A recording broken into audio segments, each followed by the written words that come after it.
Now you may have another question. உங்களுக்கு இன்னொரு கேள்வி வரலாம். Brother, why are there so many differences on this so important event? இந்த முக்கியமான சம்பவங்களின் மேல் ஏன் சகோதரரே இத்தனை பெரிய கருத்து வேறுபாடுகள்? Old Testament had so many references about the coming of the Lord Jesus Christ. பழைய ஏற்பாட்டிலே ஆண்டவராய் இயேசு கிறிஸ்துவின் வருகை குறித்து अनेक குறிப்பு வசனங்கள் இருந்தது. But the Pharisees and the Sadducees and the temple leaders and their elders and the Jewish people, they had so wide differences about the fulfillment. ஆனால் அந்த காலத்திலே வாழ்ந்த சதுசேயர், பரிசேயர் மற்றும் ஜெபாலய தலைவர்கள், வேதபாரகர் இவர்கள் எல்லார் மத்தியிலும் ஆண்டவராகிய இயேசு கிறிஸ்துவின் முதலாவது வருகையை குறித்து வெகுவான வேறுபட்ட கருத்துக்கள் இருந்தன. And Jesus was not bothered about it, whether you go to position A or position B or position C or position D or position E. You keep on holding your position. I will come to take my position. இயேசு கிறிஸ்து நீங்கள் position ஏ முதலாவது நிலையில இருக்கிறீர்களா, இரண்டாவது நிலையில இருக்கீங்களா, மூணாவது நிலையில இருக்கிறீங்களா அல்லது கடைசி நிலையில இருக்கிறீங்களா, அதை குறித்து எனக்கு கவலையே. என்னுடைய நிலையை எடுத்துக்கொள்ள, என்னுடைய ஸ்தானத்தை எடுத்துக்கொள்ள நான் வருகிறேன். He came. People had so many interpretations about the Old Testament prophecy, so many different positions, but that is not important. The fact is Christ came. பழைய ஏற்பாட்டிலே சொல்லப்பட்ட தீர்க்க தரிசனங்களை குறித்து ஒவ்வொருவரும் ஒவ்வொரு கருத்தை உடையவர்களாக இருந்தார்கள். அது முக்கியமல்ல. ஆனால் உண்மை என்னவென்றால் இயேசு கிறிஸ்து வந்தார். In the same way, you may take position 1 or 2 or 3 or 4 or 5 or 6 or 7 or 8 or invent another position called 9. Does not matter. Christ is coming again. He said, surely, quickly, I am coming. Amen. அதே விதமாக நீங்கள் முதலாவது நிலையோ, இரண்டாவது நிலையோ, மூன்றாவது நிலையோ, நான்காவது நிலையோ, ஐந்தாவது நிலையோ, ஆறாவது நிலையோ, ஏழாவது நிலையோ, எட்டாவது நிலையோ இல்லை என்றால் உங்களுக்கு என்று ஒரு 9வது நிலையை எடுத்துக்கொண்டாலும் ஒன்று நிச்சயம், இயேசு கிறிஸ்து சீக்கிரமாய் வருகிறார். மெய்யாகவே வருகிறார். மெய்யாகவே வருகிறார். See, that's the surely, quickly, 2 words. இயேசு கிறிஸ்து மெய்யாகவே சீக்கிரமாய் வருகிறார். The certainty of Christ coming and the imminency of Christ coming. இயேசு கிறிஸ்துவின் வருகையின் நிச்சயமும் சீக்கிரமாய் வருகிறார் என்பது முக்கியம். They are the main thing. That is how the Bible ends. இப்படி இதுதான் மிக முக்கியமானது. வேதம் அங்கேதான் முடிவு பெறுகிறது. Why is that so many differences? இப்படி अनेक கருத்து வேறுபாடுகள் இருக்கிறதற்கு காரணம் என்ன? There are so many mysteries around the church age and the end of the age. சபை யுகத்திற்கும் யுகத்தின் முடிவுக்கும் இடையிலே अनेक ரகசியங்கள் இருக்கின்றன. What is a mystery in the Bible? வேதத்திலே ரகசியங்கள் என்று சொன்னால் என்ன? Especially in the New Testament you come across that word mystery very often. நாம் புதிய ஏற்பாட்டிலே अनेक இடங்களிலே இந்த ரகசியத்தை குறித்து வாசிக்கிறோம். What is mystery in the New Testament? புதிய ஏற்பாட்டிலே ஒருவேளை இந்த ரகசியம் என்று சொன்னால் என்ன? It is a truth that was not revealed to the Old Testament prophets or not understood by them, but that is revealed to the New Testament apostles. பழைய ஏற்பாட்டு காலத்திலே வெளிப்படுத்தப்படாமல் ஆனால் புதிய ஏற்பாட்டு அப்போஸ்தலர்களுக்கும் தீர்க்கதரிசிகளுக்கும் வெளிப்படுத்தப்பட்ட ஒரு உண்மை, அதுதான் ரகசியம். Or maybe you can say mystery in the New Testament. The meaning of that word is revealed secret. புதிய ஏற்பாட்டிலே ஒருவேளை ரகசியம் என்று சொல்லுவோம் என்று சொன்னால் அதை வெளிப்படுத்தப்பட்ட ரகசியம் என்று சொல்லலாம். It was hidden in the Old Testament, it is now revealed in the New Testament. அது பழைய ஏற்பாட்டிலே மறைந்திருந்தது, ஆனால் இன்றைக்கு புதிய ஏற்பாட்டிலே அது மலர்ந்திருக்கிறது. There are at least 7 mysteries. I am going to spend the next few minutes explaining those mysteries unto you. அந்த குறைந்தது 7 ரகசியங்கள் இருக்கிறது. நான் இந்த 7 ரகசியங்களை உங்களுக்கு விவரிக்க இருக்கிறேன். The first mystery is mystery of the church. முதலாவது ரகசியம் அது திருச்சபையை குறித்த ரகசியம். Ephesians 3rd chapter. எபேசியர் 3வது அத்தியாயம். We'll read from verse 1 to 6. Look at it very carefully. You might not have heard a sermon on this passage. Generally this is not very clearly explained. முதல் 6 வசனங்களை பார்ப்போம். மிக கவனமாக கேளுங்கள். ஏனென்று சொன்னால் இந்த வசனத்தின் மேலே நீங்கள் ஒரு பிரசங்கத்தை கேட்டிருக்க வாய்ப்பில்லை. ஏனென்று சொன்னால் இந்த வசனத்தின் மேலே பொதுவாக யாரும் பிரசங்கிப்பதில்லை. For this reason I, Paul, the prisoner of Jesus Christ for you Gentiles, if indeed you have heard of the dispensation of the grace of God which was given to me for you, how by revelation he made known to me the mystery. இது நிமித்தம் பவுலாகிய நான் புறஜாதியாராய் இருக்கிற உங்கள் பொருட்டு கிறிஸ்து இயேசு நிமித்தம் கட்டுண்டவனாய் இருக்கிறேன்.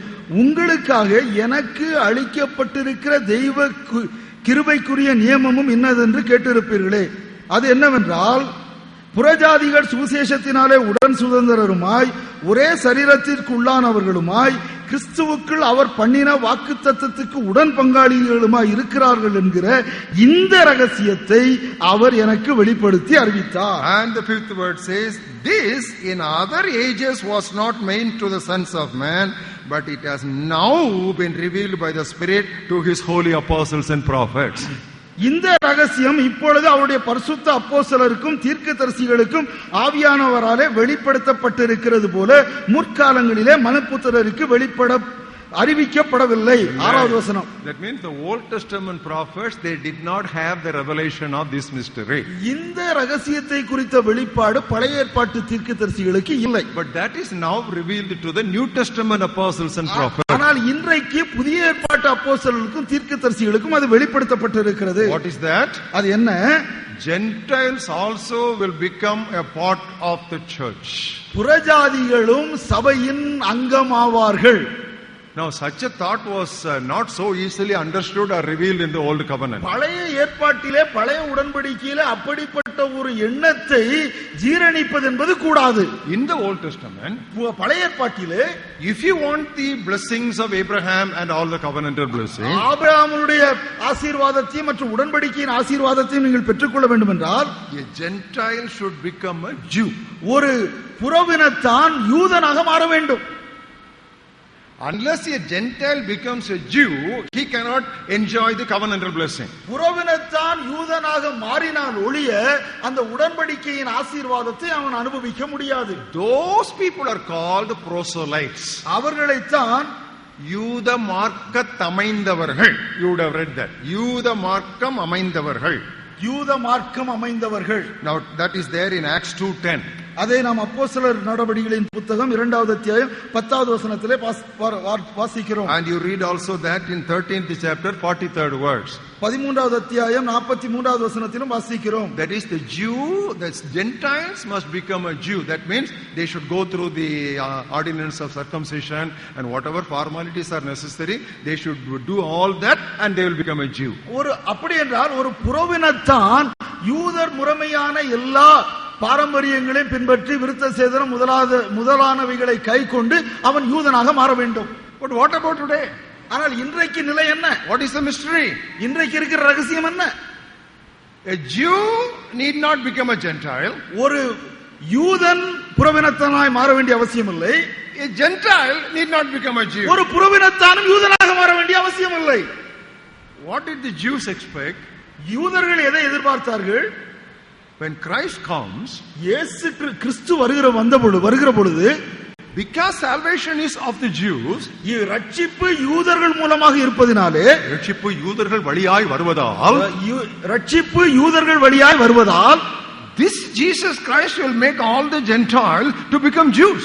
இந்த இயேசு கிறிஸ்து எல்லா புறவினத்தாரையும் யூதர்களாக மாற்றுவார்கள் என்று எதிர்பார்த்தார்கள். That's what exactly Jesus did not do. அதைத்தான் இயேசு கிறிஸ்து செய்யவே இல்லை. On the other hand, ஆனால் மாறாக, instead of clapping his hands for Jews, he clapped his hands for Gentiles. அங்கே யூதர்களை பாராட்டி கைதட்டுவதற்கு பதிலாக புறவினத்தாரை பாராட்டி கைதட்டுகிறார். Again and again he wanted to appreciate Gentiles. அவர் மீண்டுமாக புறவினத்தாரை அவர் பாராட்டுகிறார். To talk about charity, he put a story of a Samaritan, non-Jew.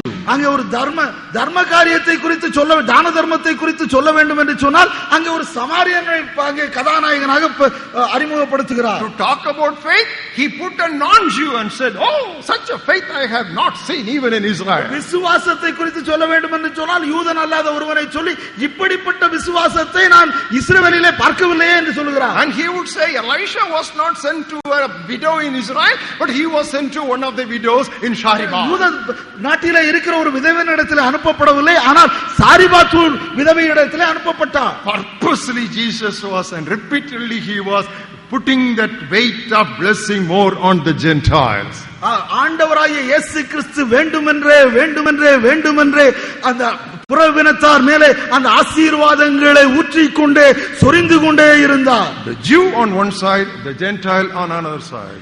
யூதன் ஒரு பக்கத்திலே, புறவினத்தார் மற்றொரு பக்கத்திலே. You don't need to become like him, he does not need to become like you. நீ அவனை போலாக வேண்டாம், அவன் உன்னை போலாக வேண்டாம். You be there, you be there. நீ அங்கே இரு, அவன் அங்கே இருக்கட்டும். I come to the center. நான் நடுவுல வரேன். And I have a cross. அங்கே எனக்கு ஒரு சிலுவை உண்டு. And there is a middle wall of partition.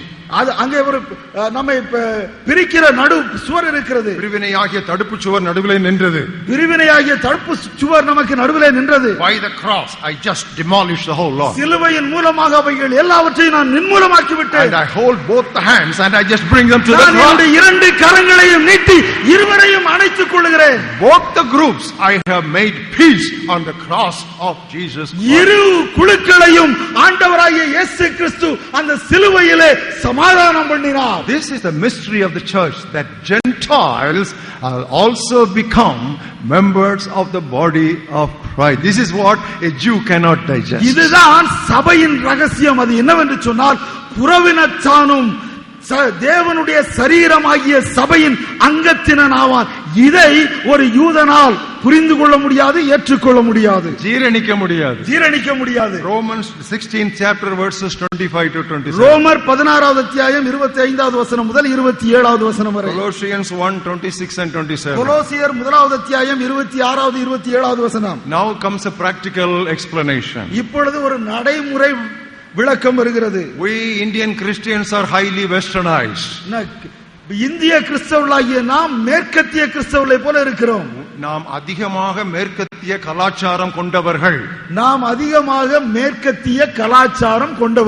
Once again, திரும்ப சொல்லுகிறேன், Indian Christians are highly westernized. இந்திய கிறிஸ்தவர்களாகிய நாம் அதிகமாக மேற்கத்திய கலாச்சாரத்தை கொண்டவர்களாக இருக்கிறோம். The moment it is western, it sounds Christian to us. ஒருவேளை அது மேற்கத்திய நாடு என்று சொன்ன உடனே அது என்னவோ கிறிஸ்தவ சரக்கு என்பது போல நமக்கு தோன்றுகிறது. That is the lie that we are all believing. நாம் நம்புகிற ஒரு பெரிய பொய் அது. And don't try to thrust that westernism on Hindu converts in the name of Christianity. இந்துக்கள் மேல் கிறிஸ்தவத்தை மேற்கத்திய பாணியில் திணிக்காதீர்கள். இந்துக்கள் மேல் கிறிஸ்தவத்தை மேற்கத்திய பாணியிலே தயவு செய்து திணிக்காதீர்கள். Now this is a big subject which I don't want to elaborate here, but you understood it. Unless the Indian church does it, you keep on having any number of missions, any number of missionary work, any number of evangelism, any number of crusade, India will not be evangelized. இது ஒரு பெரிய பாடம், அதை நான் இன்னும் விளக்க விரும்பவில்லை. ஆனால் இந்திய கிறிஸ்தவர்கள் இதை மனதிலே கொண்டு செயல்படாவிட்டால் எத்தனை மிஷனரிகளை நீங்கள் அனுப்பினாலும் சரி, எத்தனை மிஷனரி இயக்கங்களை நீங்கள் ஆரம்பித்தாலும் சரி, எத்தனை நற்செய்தி படைமீட்சி கூட்டங்களை நீங்கள் நடத்தினாலும் சரி, இந்தியா கிறிஸ்துவுக்கு சொந்தமான ஒரு நாடாய் மாறுவதே இல்லை. The second mystery, இரண்டாவது ரகசியம், mystery of the rapture. சபை எடுத்துக்கொள்ளப்படுவதின் ரகசியம். Mystery of the rapture. சபை எடுத்துக்கொள்ளப்படுவதின் ரகசியம். How do I call it a mystery? அதை நான் எப்படி ஒரு ரகசியம் என்று சொல்லுகிறேன்? 1 Corinthians 15th chapter. 1 கொரிந்தியர் 15வது அத்தியாயம். I will read from verse 51. 51வது வசனத்திலிருந்து வாசிக்கிறேன். Behold, I tell you a mystery. இதோ ஒரு ரகசியத்தை உங்களுக்கு அறிவிக்கிறேன். Underline that word. You know, these are all very precious words. Behold, I tell you a mystery. இதை நீங்கள் அடிக்கோடிட்டுக் கொள்ளுங்கள். மிக முக்கியமான வசனம். இதோ ஒரு ரகசியத்தை உங்களுக்கு அறிவிக்கிறேன். What is that mystery? அந்த ரகசியம் என்ன? We shall not all sleep, but we shall all be changed. நாம் எல்லோரும் நித்திரை அடைவதில்லை, ஆகிலும் கடைசி எக்காலம் துணிக்கும் போது ஒரு In a moment, in the twinkling of an eye at the last trumpet, we all shall be changed. ஆகிலும் கடைசி எக்காலம் துணிக்கும் போது ஒரு நிமிஷத்திலே ஒரு இமைப்பொழுதிலே நாம் எல்லாரும் மறுரூபம் ஆக்கப்படுவோம். You can read up to verse 54. That is a passage on rapture. 54வது வசனம் வரை வாசிக்கலாம். இது சபை எடுத்துக்கொள்ளப்படுவதை குறித்த ஒரு வசனம். You know, in the Old Testament, there are general references to the second coming of Christ. நாம் பழைய ஏற்பாட்டிலே ஆண்டவராகிய இயேசு கிறிஸ்துவின் இரண்டாம் வருகையை குறித்த பொதுவான குறிப்பு வசனங்கள் இருந்தன. But there is no specific reference to rapture in the Old Testament. ஆனால் பழைய ஏற்பாட்டிலே இந்த சபை எடுத்துக்கொள்ளப்படுதலை குறித்த குறித்த வசனங்கள் இல்லை. That is why Apostle Paul says it was not originally revealed to the Old Testament prophet, so I tell you a mystery. ஆகவேதான் அப்போஸ்தலனாகிய பவுல் சொல்கிறார், இது பழைய ஏற்பாட்டு தீர்க்கதரிசிகளுக்கு வெளிப்படுத்தப்படவில்லை, ஆகவேதான் உங்களுக்கு ஒரு ரகசியத்தை சொல்லுகிறேன் என்று சொல்லுகிறார். Now the third mystery, மூன்றாவது ரகசியம், mystery of iniquity. அக்கிரமத்தின் ரகசியம். Mystery of iniquity. அக்கிரமத்தின் ரகசியம். 2 Thessalonians and 2nd chapter. 2 தெசலோனிக்கேயர் 2வது அத்தியாயம். Reading from verse 7 to 10. 7வது வசனம் முதல் 10வது வசனம் வரை. The mystery of lawlessness is already at work. அக்கிரமத்தின் ரகசியம் இப்பொழுதே கிரியை செய்கிறது. Underline that word. Mystery of lawlessness already at work. அக்கிரமத்தின் ரகசியம் இப்பொழுதே கிரியை செய்கிறது என்கிற அந்த பதத்தை நீங்கள் அடிக்கோடிட்டுக் கொள்ளுங்கள். Only he who now restrains will do so until he is taken out of the way. ஆனாலும் தடை செய்கிறவன் நடுவிலிருந்து நீக்கப்படும் முன்னே அது வெளிப்படாது. You can read up to verse 10 to get the full picture. 10வது வசனம் வரைக்கும் வாசித்தால் முழு சித்திரம் நமக்கு தெளிவாகும். What does it mean? அது என்ன அர்த்தம்? Satanic plan is already at work. சாத்தானுடைய திட்டம் இப்பொழுதே செயலிலே இருக்கிறது. But the full development will come after rapture. ஆனால் அது சபை எடுத்துக்கொள்ளப்பட்ட பின்பே முழுமையாக வெளிப்படும். It says in the 8th verse, the lawless one will be revealed. அங்கே 8வது வசனத்திலே நீக்கப்படும் போது அந்த அக்கிரமக்காரன் வெளிப்படுவான் என்று சொல்கிறது. அக்கிரமக்காரன், that antichrist, you know, the total rebellion against God's plan, he will be revealed after the church that is now blocking it is removed out of the way. அக்கிரமக்காரன், அந்த அந்தி கிறிஸ்து, அவன் வெளிப்படுவதற்கு தடையாயிருக்கிற இந்த சபை இந்த பூமியிலிருந்து எடுத்துக்கொள்ளப்பட்ட பின்பு தன்னை வெளிப்படுத்துவான். You can also read 1 John 2:18. 1 யோவான் 2:18 வாசிக்கலாம். There are already many antichrists in the world. ஏற்கனவே अनेक அந்தி கிறிஸ்துகள் உலகத்தில் இருக்கிறார்கள். But the antichrist will come following rapture. ஆனால் சபை எடுத்துக்கொள்ளப்படுவதை தொடர்ந்து அந்த அந்தி கிறிஸ்து வருவான். You can also read 1 John 4th chapter 3rd verse. 1 யோவான் 4வது அத்தியாயம் 3வது வசனத்தை வாசிக்கலாம். Now what is the fourth mystery? 4வது ரகசியம் என்ன? Mystery of Israel's blindness. இஸ்ரவேலின் குருட்டாட்டத்தின் ரகசியம். Mystery of Israel's blindness. இஸ்ரவேலின் குருட்டாட்டத்தின் ரகசியம். Come with me to the book of Romans 11th chapter. ரோமர் 11வது அத்தியாயம். We'll read from verse 25. 25வது வசனத்திலிருந்து வாசிப்போம். I do not want you, brothers, that you should be ignorant of this mystery. மேலும் சகோதரர்களே, நீங்கள் உங்களையே புத்திமான்கள் என்று எண்ணாதபடிக்கு ஒரு ரகசியத்தை நீங்கள் அறிய வேண்டும் என்று இருக்கிறேன். Underline that word. I want you to understand this mystery. நீங்கள் இந்த ஒரு ரகசியத்தை அறிய வேண்டும் என்று இருக்கிறேன் என்ற பகுதியை அடிக்கோடிட்டுக் கொள்ளுங்கள். Why does he reveal that mystery? அதை ஏன் அவர் வெளிப்படுத்துகிறார்? You should not be wise in your own opinion. உங்களுடைய பார்வைக்கே நீங்கள் புத்திமான்களா இருக்க கூடாது. What is the subject he is dealing with? அங்கே அவர் சொல்லுகிற காரியம் என்ன? Hardening in part has happened to Israel until the fullness of the Gentiles has come. அது என்னவெனில் புறஜாதியாருடைய நிறைவு உண்டாகும் வரைக்கும் இஸ்ரவேலரில் ஒரு பங்குக்கு கடினமான மனது உண்டாயிருக்கும். So the blindness and the hardening of the heart of Israel in the sight of God is a mystery which is fully revealed to us in the New Testament.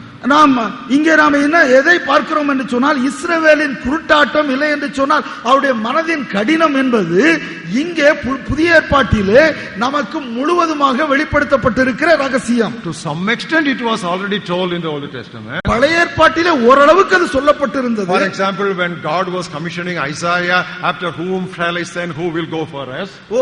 உதாரணத்திற்கு ஏசாயாவை இயேசு கிறிஸ்து தேவன் நான் யாரை அனுப்புவேன், யார் நமது காரியமாய் போவான் என்று சொல்லுகிற பொழுது Isaiah says, "Here am I, send me, Lord." இங்கே நான் இருக்கிறேன், என்னை அனுப்பும் என்று ஏசாயா சொல்லுகிறான். What did immediately God say?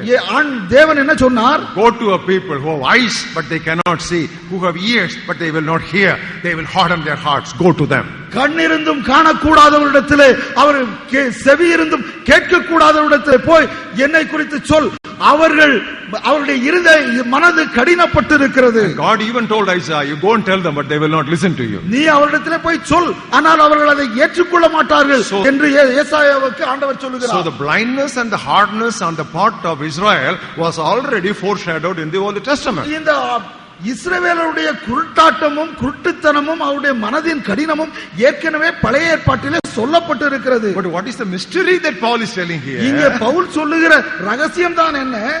Until the time of the fullness of Gentiles, that hardness will be there. புறஜாதியாருடைய நிறைவு உண்டாகும் வரைக்கும், அந்த நேரம் வரைக்கும் இஸ்ரவேலில் கடினமான மனது உண்டாயிருக்கும். The fact of their hardening is already foretold in the Old Testament. அவர்களுடைய கடின மனது இருக்கும் என்கிற உண்மை ஏற்கனவே சொல்லப்பட்டிருக்கிறது.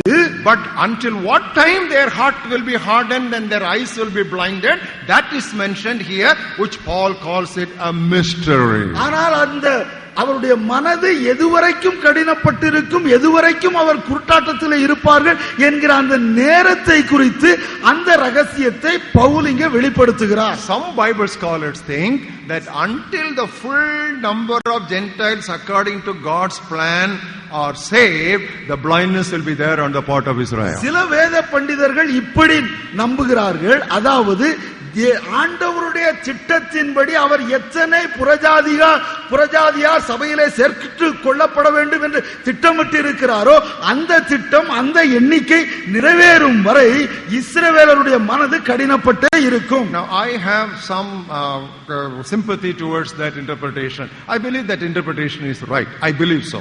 நான் இந்த ஒரு வியாக்கியானம் சரி என்று நம்புகிறேன். Now the fifth mystery, ஐந்தாவது ரகசியம், mysteries of the kingdom. ராஜ்யத்தை குறித்த ரகசியம். ரகசியங்கள், mysteries of the kingdom. ராஜ்யத்தை குறித்த ரகசியங்கள். When you find time, you can read the 13th chapter of Matthew's Gospel. மத்தேயு 13வது அத்தியாயத்தை உங்களுக்கு நேரம் கிடைக்கும்போது வாசியுங்கள். There are 7 parables which Jesus Christ has given about the kingdom. தேவ ராஜ்யத்தை குறித்து 7 உவமைகளை ஆண்டவராய் இயேசு கிறிஸ்து சொல்லுகிறார். And you read the 11th verse. 11வது வசனத்தை வாசியுங்கள். He says, Jesus answered and said to them, because it has been given to you to know the mysteries of the kingdom of heaven. அவர்களுக்கு அவர் பிரதியுத்தரமாக, பரலோக ராஜ்யத்தின் ரகசியங்களை அறியும்படி உங்களுக்கு அருளப்பட்டது, அவர்களுக்கோ அருளப்படவில்லை என்று சொல்லுகிறார். Underline, mysteries of the kingdom of heaven. பரலோக ராஜ்யத்தின் ரகசியங்கள், அடிக்கோடிட்டுக் கொள்ளுங்கள். Now I believe these parables refer to the time period between the first and the second advents of Jesus Christ. இந்த உவமைகளிலே சொல்லப்பட்டிருக்கிற காலகட்டமானது ஆண்டவராகிய இயேசு கிறிஸ்துவின் முதலாம் வருகைக்கும் இரண்டாம் வருகைக்கும் இடைப்பட்ட காலம். And then comes number 6, mystery of the faith. அடுத்து வருவது விசுவாசத்தின் ரகசியம். 1 Timothy 3rd chapter. 1 தீமோத்தேயு 3வது அத்தியாயம். Look at the 9th verse. 9வது வசனத்தை பாருங்கள். Holding the mystery of the faith with a pure conscience. விசுவாசத்தின் ரகசியத்தை சுத்த மனசாட்சியிலே காத்துக்கொள்ளுகிறவர்களாயும் இருக்க வேண்டும். What is mystery of the faith? இங்கே ஒரு விசுவாசத்தின் ரகசியம் என்று சொன்னால் என்ன? I believe this is the mystery concerning church doctrine. இதுதான் சபை உபதேசத்தை குறித்த ரகசியம் என்று நான் நம்புகிறேன். How do I say that? அதை நான் எப்படி சொல்கிறேன்? The entire passage Apostle Paul is speaking about how to behave in the house of God, whom to appoint as leaders for local assemblies. ஆனால் இந்த வசன பகுதியிலே அப்போஸ்தலனாகிய பவுல் நாம் சபையிலே எப்படி நடக்க வேண்டும், சபையிலே உள்ளூர் சபை தலைவர்களை எப்படி நியமிக்க வேண்டும் என்று சொல்லுகிறார். Now if there had not been a Paul, this mystery of faith relating to church doctrine we would not have got. ஒருவேளை அப்போஸ்தலனாகிய பவுல் இல்லாதிருந்திருப்பார், ஆனால் சபையுடைய உபதேசத்தின் இந்த ரகசியம் நமக்கு கிடைத்திருக்குமா? That is what Apostle Paul calls as abundance of revelations in 2 Corinthians 12:1 and 7. 2 கொரிந்தியர் 12வது அத்தியாயம் 1வது 7வது வசனத்திலே அப்போஸ்தலனாகிய பவுல் அவருக்கு கிடைத்த ஏராளமான மேன்மையான வெளிப்படுத்தல் என்று சொல்லுகிறார். You know, when we read the New Testament, one wonders why God sent Paul so often into prison. நாம் புதிய ஏற்பாட்டை வாசிக்கிற பொழுது நாம் அடிக்கடி இப்படி ஒரு கேள்வி கேட்கிறோம், அடிக்கடி ஏன் பவுலை தேவன் சிறைமனைக்கு அழைத்த சிறைச்சாலைக்கு அனுப்பினார்? 2 reasons. 2 காரணங்கள். One, to give him rest. ஒன்று, அவருக்கு ஓய்வு கொடுக்க. Number 2, to make him right. இரண்டாவது, அவரை எழுத வைக்க. If he was not imprisoned, he would not have returned. He would have been simply preaching. அவர் சிறையிலே அடைக்கப்படாவிட்டால் அவர் எழுதி இருக்க மாட்டார், பிரசங்கித்துக் கொண்டே இருந்திருப்பார். Lot of congregations are coming, new churches are coming. Praise the Lord, he will be going like that. அநேக புதிய சபைகள் வந்து கொண்டே இருக்கிறது. தேவனுக்கு ஸ்தோத்திரம், கர்த்தருக்கு ஸ்தோத்திரம் என்று சொல்லி பிரசங்கித்துக் கொண்டு போய்கொண்டே இருந்திருப்பார். When he was imprisoned, அவர் சிறைச்சாலையிலே அடைக்கப்பட்ட பொழுது he had nothing else to do than to write. எழுதுவதை விட்டால் அவருக்கு வேறு வேலையே இல்லை. And most of the epistles are prison epistles. அவர் எழுதின கடிதங்களிலே பெரும்பாலான கடிதங்கள் சிறைச்சாலையின் கடிதங்கள். Several of you are preachers sitting here. இங்கே இருப்பவர்களே அநேகர் பிரசங்கியார்கள் இருக்கிறீர்கள். If you know a little bit of English or a good Tamil, start writing. உங்களுக்கு ஒருவேளை கொஞ்சம் ஆங்கிலம் தெரியும் என்று சொன்னால், இல்லை என்று சொன்னால் நல்ல தமிழ் தெரியும் என்று சொன்னால் தயவு செய்து எழுத ஆரம்பியுங்கள். Writing is a discipline. எழுதுவது என்பது ஒரு கட்டுப்பாடு. You can speak whenever and whatever you want to speak. நீங்கள் எப்பொழுது வேண்டுமானாலும் எது வேண்டுமானாலும் பேசலாம். But you cannot write whenever you want to write. ஆனால் நீங்கள் நினைக்கிற நேரத்தில் எல்லாம் எழுத முடியாது. In technical language there is something called writer's block. அதை டெக்னிக்கலாக சொல்வோம் என்று சொன்னால் எழுத்தாளர்களுக்கு இருக்கிற தடைகள். That means you will have the subject, you will have the outline, everything you will have. Paper is there, air conditioned room is there, Bible is there, reference books are there. You take your pen, somehow it will not flow. அப்படி என்றால் என்ன அர்த்தம் தெரியுமா? உங்களுக்கு எழுதுவதற்கு ஏதோ சரக்கு கருத்து இருக்கிறது, அங்க வேதம் இருக்கிறது, அவுட்லைன் இருக்கிறது, நல்ல தாள் இருக்கிறது, பென் இருக்கிறது, ஏர் கண்டிஷன் ரூம் இருக்கிறது. ஆனால் எழுத துவங்கினால் எழுத முடியாது. Many people who try to write, they are not able to write. எழுத முயற்சித்த அநேகர் எழுத முடியாமல் போய்விட்டார்கள். But you must try. நீங்கள் முயற்சிக்க வேண்டும். If you don't sit for writing, நீங்கள் எழுத உட்காராவிட்டால், simply going on preaching, நீங்கள் பிரசங்கித்துக் கொண்டே போனால், God may send you into prison. ஒருவேளை தேவன் உங்களை சிறைச்சாலைக்கு அனுப்புவார். And you may be inside the prison for 15 months. 15 மாதங்கள் நீங்கள் சிறைச்சாலையில இருப்பீர்கள். You can finish one book. ஒரு புத்தகத்தை முடிக்கலாம். So before God sends you into prison, you better start writing. ஆகவே கம்பி என்ன கர்த்தர் அனுப்புவதற்கு முன்னதாக நீங்கள் பேனாவை கையில் எடுங்கள். And the 7th and the last mystery, ஏழாவதும் கடைசியுமா இருக்கிற ரகசியம், mystery of godliness. தேவ பக்தியின் ரகசியம். 1 Timothy 3rd chapter and 16th verse. 1 தீமோத்தேயு 3வது அத்தியாயம் 16வது வசனம். Without controversy, great is the mystery of godliness. அன்றியும் தேவ பக்திக்குரிய ரகசியமானது யாவரும் ஒப்புக்கொள்ளுகிறபடியே மகா மேன்மை உள்ளது. God was manifest in the flesh. தேவன் மாம்சத்திலே வெளிப்பட்டார். Justified in the spirit. ஆவியிலே நீதியுள்ளவர் என்று விளங்கப்பட்டார். Seen by angels. தேவதூதர்களால் காணப்பட்டார். Preached among the Gentiles. புறஜாதிகளிடத்திலே பிரசங்கிக்கப்பட்டார். Believed on in the world. உலகத்திலே விசுவாசிக்கப்பட்டார். Received up in glory. மகிமையிலே ஏறெடுத்துக் கொள்ளப்பட்டார். This is the foundational truth that is amplified from what Peter was given as a revelation by not flesh and blood but by Heavenly Father, that you are Christ, the Son of the living God. நீ ஜீவனுள்ள தேவனுடைய குமாரனாகிய இயேசு கிறிஸ்து என்று அப்போஸ்தலனாகிய பேதுருவுக்கு மாம்சமும் இரத்தமும் வெளிப்படுத்தாமல் பரலோகத்தில் இருக்கிற தந்தையினாலே வெளிப்படுத்தப்பட்ட வெளிப்பாடு இங்கே விவரமாக விவரித்து சொல்லப்பட்டிருக்கிறது. And here Apostle Paul says in verses 14 and 15, 14வது 15வது வசனத்திலே அப்போஸ்தலனாகிய பவுல் சொல்லுகிறார், these things I write to you, though I hope to come to you shortly. நான் உன்னிடத்திற்கு சீக்கிரமாய் வருவேன் என்று நம்பி இருக்கிறேன். But if I am delayed, I write so that you may know how you ought to conduct yourself in the house of God. தாமதிப்பேனாகில் தேவனுடைய வீட்டிலே நடக்க வேண்டிய வகையை நீ அறியும்படி இவைகளை உனக்கு எழுதுகிறேன். In other words, this is the foundational doctrine for the church. Jesus said, on that day to Peter, on this foundation I will build my church. இன்னொரு வார்த்தையிலே சொல்லுவோம் என்று சொன்னால், சபைக்கு இருக்கிற அடிப்படையான அடித்தளம் அஸ்திவாரம் இதுதான். இதைத்தான் அந்த நாளிலே ஆண்டவராகிய இயேசு கிறிஸ்து பேதுருவிடத்திலே சொல்லுகிற பொழுது, நீ பேதுருவாய் இருக்கிறாய், இந்த கல்லின் மேலே என் சபையை கட்டுவேன் என்று சொன்னார். Number 1, mystery of the church. முதலாவது நாம் வாசித்தது சபையின் ரகசியம். Number 2, mystery of the rapture. இரண்டாவது நாம் பார்த்தது சபை எடுத்துக்கொள்ளப்படுவதை குறித்த ரகசியம். Number 3, mystery of iniquity. மூன்றாவது அக்கிரமத்தின் ரகசியம். Number 4, mystery of Israel's blindness. இஸ்ரவேலின் குருட்டாட்டத்தை குறித்த ரகசியம். And number 5, mysteries of the kingdom. ராஜ்யத்தை குறித்த ரகசியங்கள்.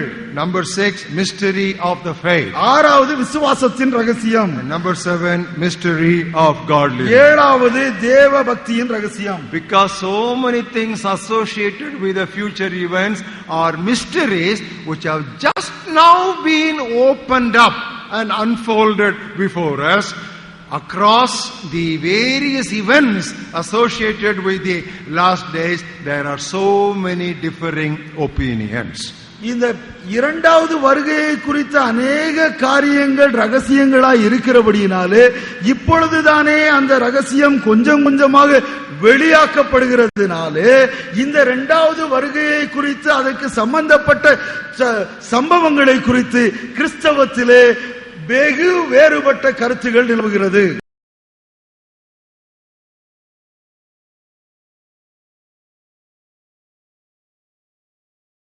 Praise God for bringing us to the concluding session of this 3-day program, Sound Doctrine Seminar 3.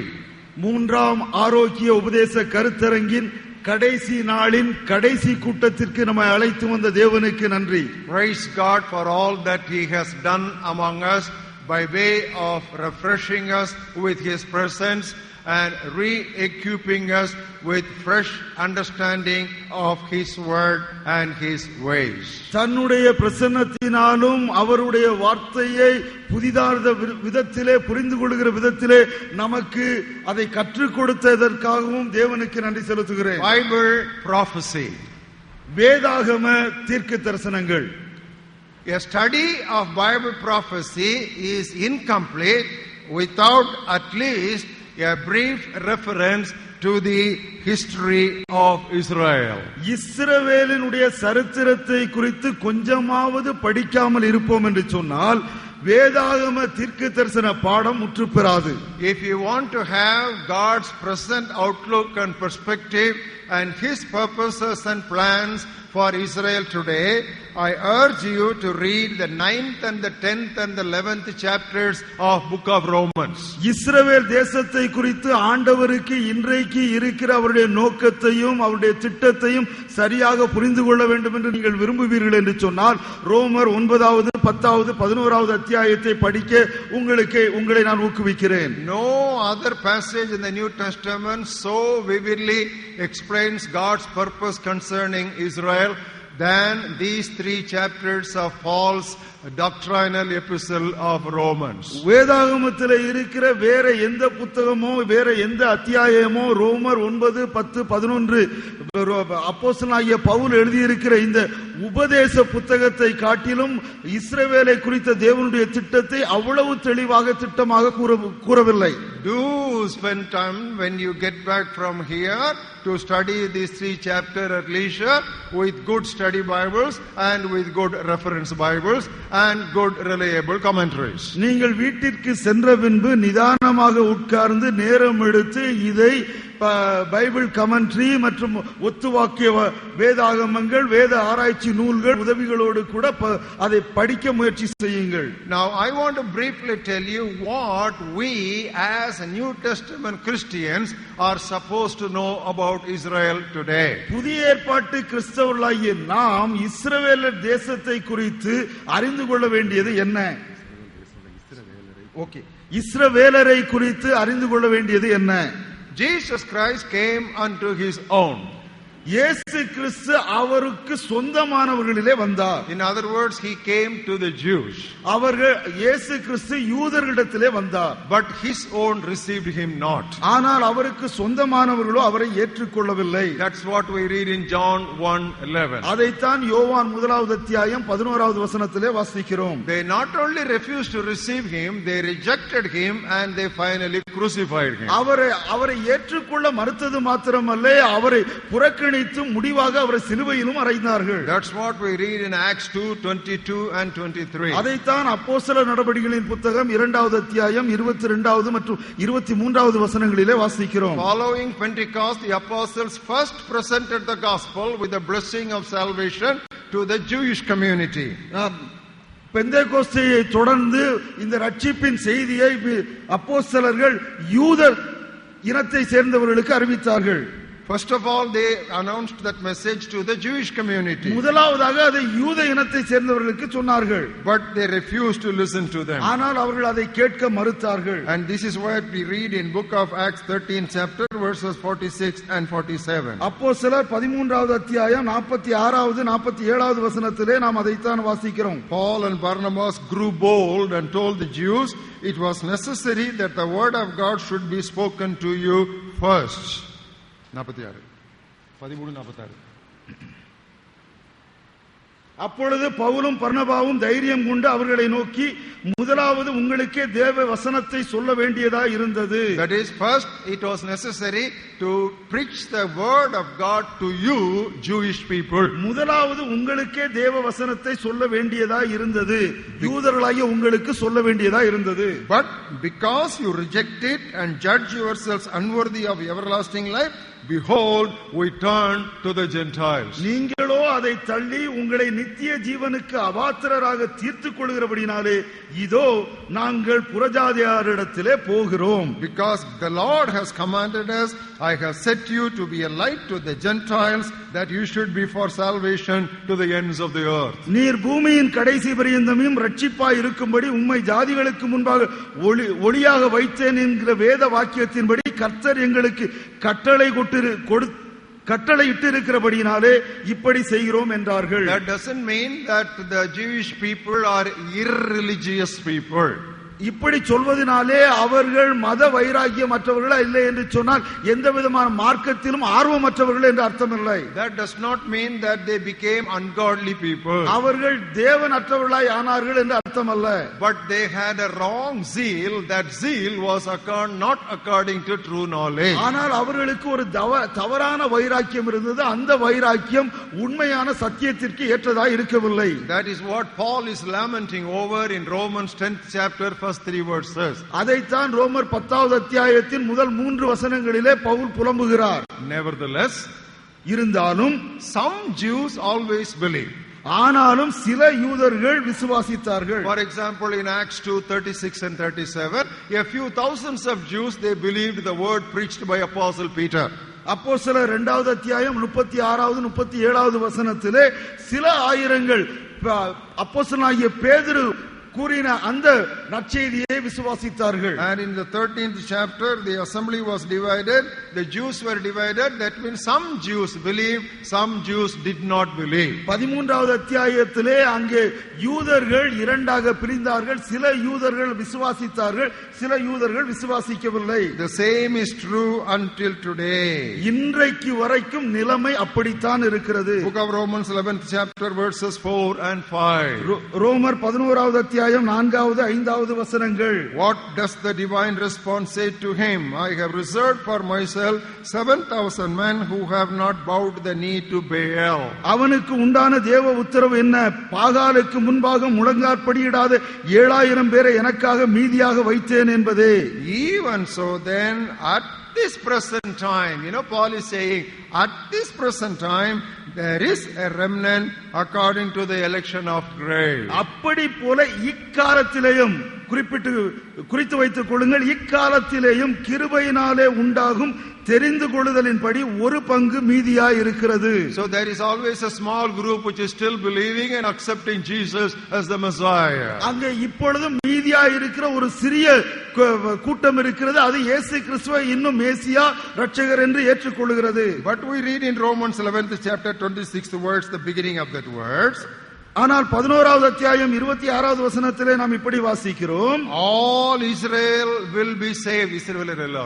இஸ்ரவேலர் எல்லாரும் ரட்சிக்கப்படுவார்கள். all Israel will be saved. இந்த பிரகாரம் இஸ்ரவேலர் எல்லாரும் ரட்சிக்கப்படுவார்கள். This is something we are not able to understand. இதைத்தான் நம்மால் புரிந்து கொள்ள முடியவில்லை. Now I believe that all Israel will be saved means it is turning to Christ at the national level. நான் இதை எப்படி புரிந்து கொள்கிறேன் என்று சொன்னால், இஸ்ரவேலர் எல்லாரும் தேசிய அளவிலே மேசியாவினிடத்திலே திரும்புவது. In other words, Israel as a nation will declare that Jesus of Nazareth is the Lord and Christ and Messiah. இன்னொரு வார்த்தையிலே சொல்ல போனால், இஸ்ரவேலர் ஒரு தேசமாக இயேசு கிறிஸ்துவே மேசியாவும் கர்த்தரும் இரட்சகருமாய் இருக்கிறார் என்று அறிக்கை செய்வார்கள். Because the 29th verse of the same chapter says the gifts and calling of God are irrevocable. அது 29வது வசனத்திலே இவ்விதமாய் வாசிக்கிறோம், தேவனுடைய கிருபை வரங்களும் அவர்களை அழைத்த அழைப்பும் மாறாதவைகளே. Because God has given them that unconditional Abrahamic covenantal blessing. அங்கே ஆபிரகாமுக்கு கொடுத்த அந்த நிபந்தனை அற்ற உடன்படிக்கையின் ஆசீர்வாதம் அவர்களுக்கு இன்றும் இருக்கிறது. Mosaic covenant is conditional, but Abrahamic covenant is not conditional. மோசேயின் உடன்படிக்கை அது நிபந்தனையோடு கூடியது, ஆனால் ஆபிரகாமின் உடன்படிக்கை நிபந்தனை அற்றது.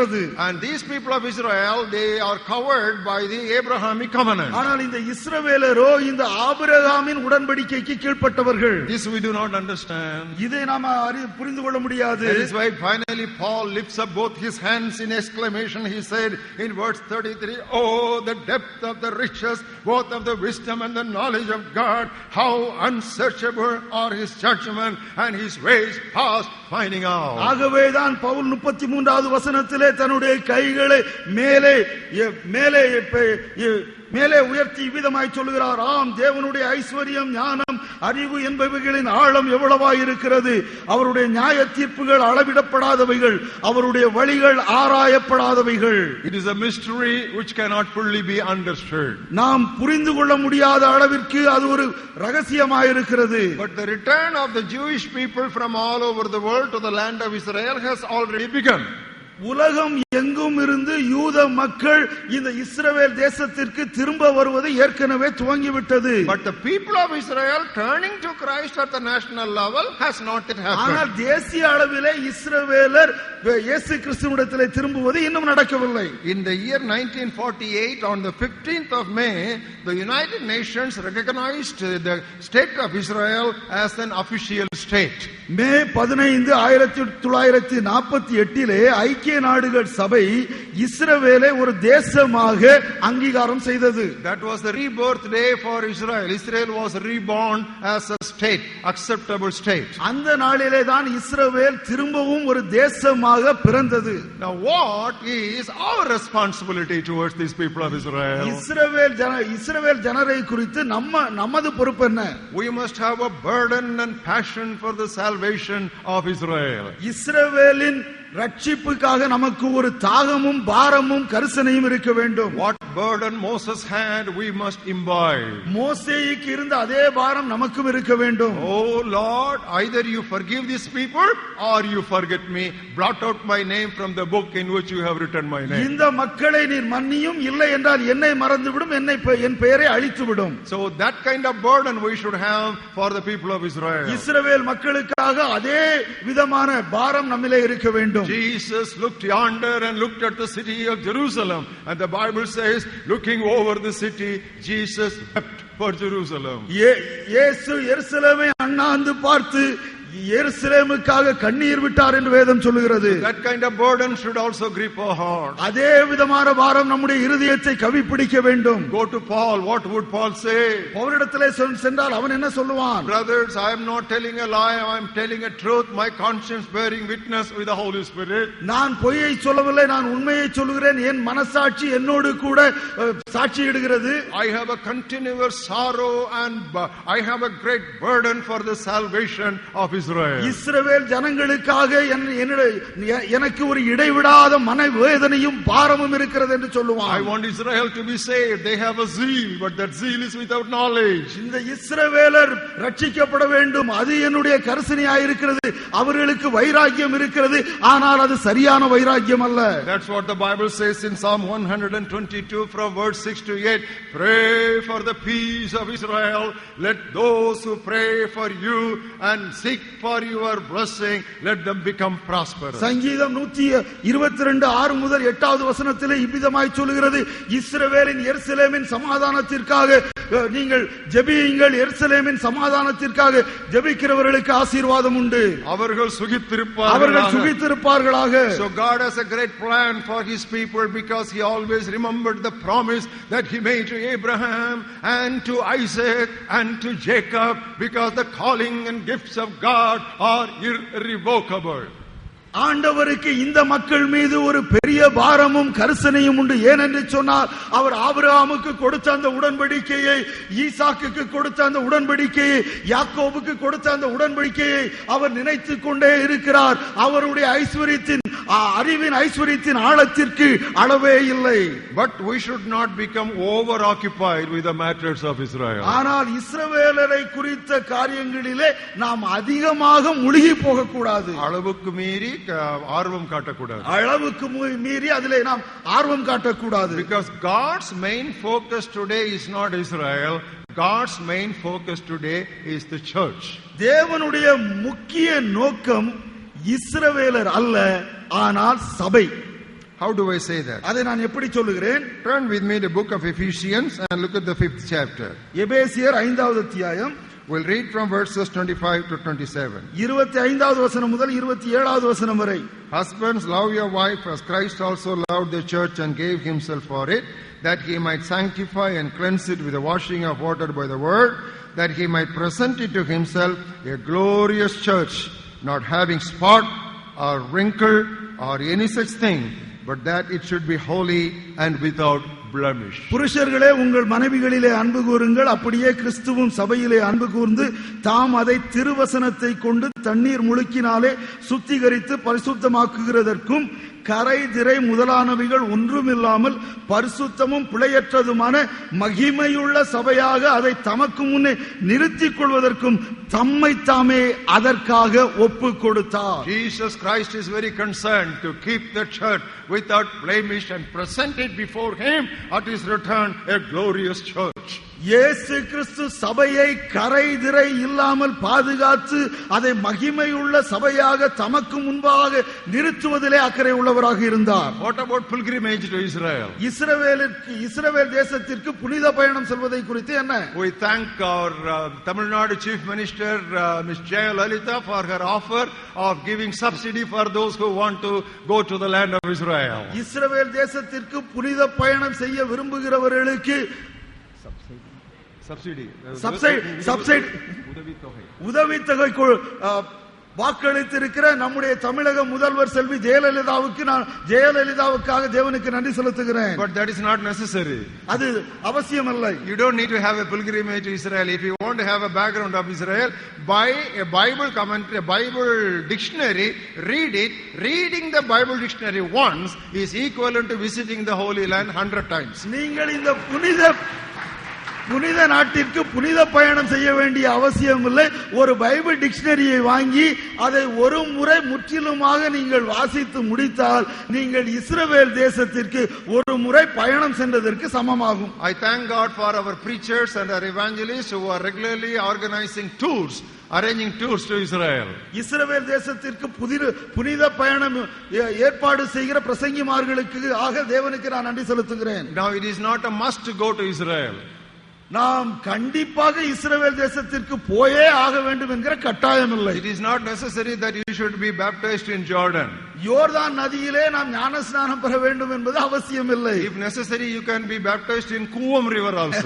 அவசியமானால் கூவத்திலும் நாம் ஞானஸ்நானம் பெற்றுக் கொள்ளலாம். So the purity of water is not the matter here. அங்கே தண்ணீரின் சுத்தம் காரியம் அல்ல. What is important is that it must be a clear conscience with which you should obey your Lord. நாம் ஒரு சுத்த மனசாட்சியோடு தேவனுக்கு கீழ்ப்படிய வேண்டும். அதுதான் காரியம். And now some Christian preachers are interested in putting up and erecting some Christian buildings for prayer in Israel. சில கிறிஸ்தவ ஊழியர்கள் இப்பொழுது இஸ்ரவேல் தேசத்திலே ஜெப கோபுரங்களை கட்ட முயற்சி செய்கிறார்கள். Now that also beware of it. Don't waste your money on that useless project. அப்படிப்பட்ட தேவையில்லாத திட்டங்கள் மீது உங்களுடைய பணத்தை செலவழிக்க வேண்டாம், விரயம் செய்ய வேண்டாம். Be in India and pray for Israel. God will take care of Israel. நீங்க இந்தியாவிலே இருந்து கொண்ட இஸ்ரவேல் தேசத்திற்காக நீங்கள் ஜெபியுங்கள், தேவன் நிச்சயமாக உங்களுடைய ஜெபத்தை கேட்பார். Beloved, all these things will sidetrack us from God's main purpose of Israel. இவைகள் எல்லாமே தேவன் இஸ்ரவேலை குறித்து வைத்திருக்கிற முக்கிய நோக்கத்திலிருந்து நம்மை திசை திருப்பிவிடும். Beloved, at the same time, don't blindly say whatever Israel is doing is right. அதே நேரத்திலே இஸ்ரவேல் என்ன செய்தாலும் அதை குருட்டுத்தனமாக சரி என்று சொல்ல வேண்டாம். Israel was not always right in the Old Testament. பழைய ஏற்பாட்டிலும் எல்லா நேரத்திலும் இஸ்ரவேல் சரியாக இருந்தது இல்லை. Many more often than we can think of, they were wrong. Very rarely they were right. பொதுவாக அவர்கள் பெரும்பாலும் தவறாக இருந்தார்கள், சில நேரங்களில் மாத்திரம் சரியானதை செய்தார்கள். So don't blindly say when you read some news, oh, Israel is right, Israel is right. No, that is not right. That is not biblically a proper position. ஆகவே ஒரு செய்தியை நீ வாசித்த உடனே இஸ்ரவேல் செய்யறதுதான் சரி, அதான் சரி என்று சொல்வது வேதத்தின் கண்ணோட்டத்திலே சரியில்லை. Maybe then you will ask another question. What about the rebuilding of the temple in Jerusalem? நீங்கள் உடனடியாக இப்படி ஒரு கேள்வியை கேட்கக்கூடும். அந்த தேவாலயத்தை திரும்ப கட்டுவதை குறித்து என்ன? Many Bible scholars believe that it will literally and actually happen, that the temple will be rebuilt there. அநேக வேத பண்டிதர்கள் இது எழுத்தின் பூர்வமாக அப்படியே நடக்கும் என்று நம்புகிறார்கள். But what we must be primarily involved is in the holy temple which God is building up with the living stones on the foundation of the apostles and prophets, so that it will grow as a habitation unto the Lord. நாம் அடிப்படையிலே கவனம் வைக்க வேண்டியது என்ன என்று சொன்னால், அப்போஸ்தலர் தீர்க்கதரிசிகள் என்கிற அஸ்திவாரத்தின் மேலே ஜீவ கற்களை கொண்டு கட்டுகிற அந்த பரிசுத்த தேவ ஆலயமாகிய தேவனுடைய சபையை கட்டுவதிலே மிக கரிசனை உள்ளவராய் இருக்க வேண்டும். Turn with me the book of Ephesians 2nd chapter. எபேசியர் 2வது அத்தியாயம். We'll read from verse 19 to verse 22. 17வது வசனத்திலே இருந்து 22வது 19 to 22. சரி 19வது வசனத்திலே இருந்து 22வது வசனம் வரை. Now therefore you are no longer strangers and foreigners, but fellow citizens with the saints and members of the household of God, having been built on the foundation of the apostles and prophets, Jesus Christ himself being the chief cornerstone, in whom the whole building, being joined together, grows into a holy temple in the Lord, in whom you also being built together for a habitation of God in the Spirit. ஆகையால் நீங்கள் இனி அந்நியரும் பரதேசிகளுமாயிராமல் பரிசுத்தவான்களோடு ஒரே நகரத்தாரும் தேவனுடைய வீட்டாருமாயிருந்து அப்போஸ்தலர் தீர்க்கதரிசிகள் என்பவருடைய அஸ்திவாரத்தின் மேல் கட்டப்பட்டவர்களுமாய் இருக்கிறீர்கள். அதற்கு இயேசு கிறிஸ்து தாமே மூலைக்கல்லாய் இருக்கிறார். அவர் மேல் மாளிகை முழுவதும் இசைவாய் இணைக்கப்பட்டு கர்த்தருக்குள் பரிசுத்த ஆலயமாக எழும்புகிறது. Be burdened for Israel. இஸ்ரவேலுக்காக பாரமுள்ளவர்களாய் இருங்கள். Be concerned for Israel. இஸ்ரவேலுக்கு மேலே கரிசனை உள்ளவர்களாய் இருங்கள். Be praying for Israel. இஸ்ரவேலுக்காய் ஜெபியுங்கள். At the same time, don't lose sight of the main focus of God today on earth. That is building that New Testament church with the living stones of believers from all over the world, whether they're Jews or Greeks, for a habitation of the Lord in the Spirit. ஆனால் அதே நேரத்திலே ஆண்டவருடைய முக்கிய நோக்கமாய் இருக்கிற அப்போஸ்தலர் தீர்க்கதரிசிகள் என்கிற அஸ்திவாரத்தின் மேலே ஜீவனுள்ள கற்களை கொண்டு அவர் வாசம் செய்யத்தக்கதாக கிரேக்கரில் இருந்தும் யூதரில் இருந்தும் எல்லா ஜனத்தாரிடத்திலிருந்து ஜனங்களை கூட்டி கட்டி எழுப்பவிருக்கிற அந்த சரீரமாகிய சபையை குறித்து கரிசனை உள்ளவர்களாய் அதற்காக பாடுபடுகிறவர்களாய் இருங்கள். Now this is all I want to say about the people of Israel in this context of Bible prophecy. இந்த ஒரு பைபிள் வேத பாடத்தின் Bible prophecy. இந்த வேதாகம தீர்க்க தரிசனத்தின் சந்தர்ப்பத்திலே இஸ்ரவேல் தேசத்தை குறித்து நான் சொல்ல விரும்புகிறது இவ்வளவுதான்.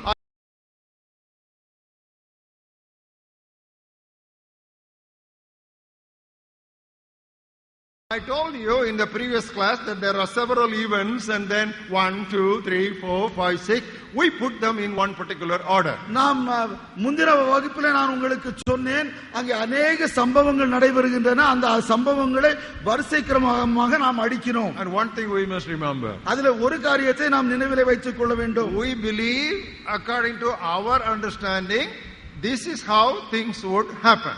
நாம் நம்முடைய விசுவாசத்தின்படி இப்படித்தான் காரியங்கள் நடக்கும் என்று நாம் விசுவாசிக்கிறோம். And by our understanding we arrive at this order of events. நம்முடைய புரிந்து கொள்ளுதலின்படி இந்த வரிசை கிரமத்தை நாம் ஏற்படுத்தி இருக்கிறோம். But we have no control on the order or the nature of these events. How exactly they would happen, if it happens as we have outlined, as we have drawn the chart, as we put down the tab.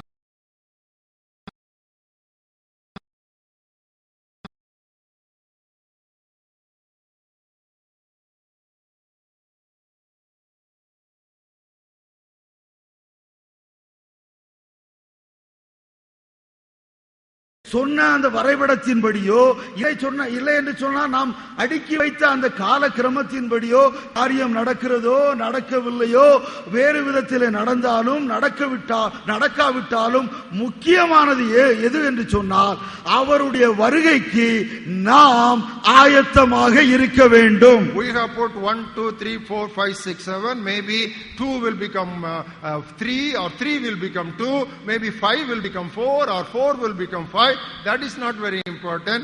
Be ready for that end time. 1, 2, 3 என்று வரிசைப்படுத்தி இருக்கிறோம். ஒருவேளை 2 1 ஆகலாம், 3 2 ஆகலாம், 5 4 ஆகலாம். அதை குறித்து நமக்கு கவலை இல்லை.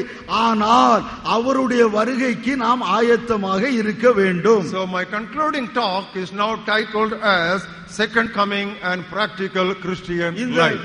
இந்த முகாமின் கடைசி செய்தியை நான் இரண்டாம் வருகையும் நடைமுறை கிறிஸ்தவ வாழ்வும் என்று தலைப்பு கொடுத்திருக்கிறேன். Second coming and the practical Christian living. இரண்டாம் வருகையும் நடைமுறை கிறிஸ்தவ வாழ்க்கையும். I have to put before you 12 aspects for our preparation. நாம் நம்மை ஆயத்தப்படுத்துவதற்காக 12 ஆயத்தங்களை உங்களுக்கு முன்பாக வைக்க விரும்புகிறேன். These are the 12 things. Whatever may be your position concerning the eschatological order of events, all believers must have these 12 preparations. கடைசி கால நிகழ்ச்சிகளின் சம்பவங்களை குறித்த எந்த வரிசை கிரமத்தை நீங்கள் நம்பினாலும் சரி, ஆனால் எல்லா விசுவாசிகளும் இந்த 12 ஆயத்தத்தையும் உடையவர்களாக இயேசு கிறிஸ்துவின் வருகைக்கு தங்களை ஆயத்தப்படுத்திக் கொள்ள வேண்டும். Number 1, முதலாவதாக the Bible and second coming. வேதாகமமும் இரண்டாம் வருகையும். The Bible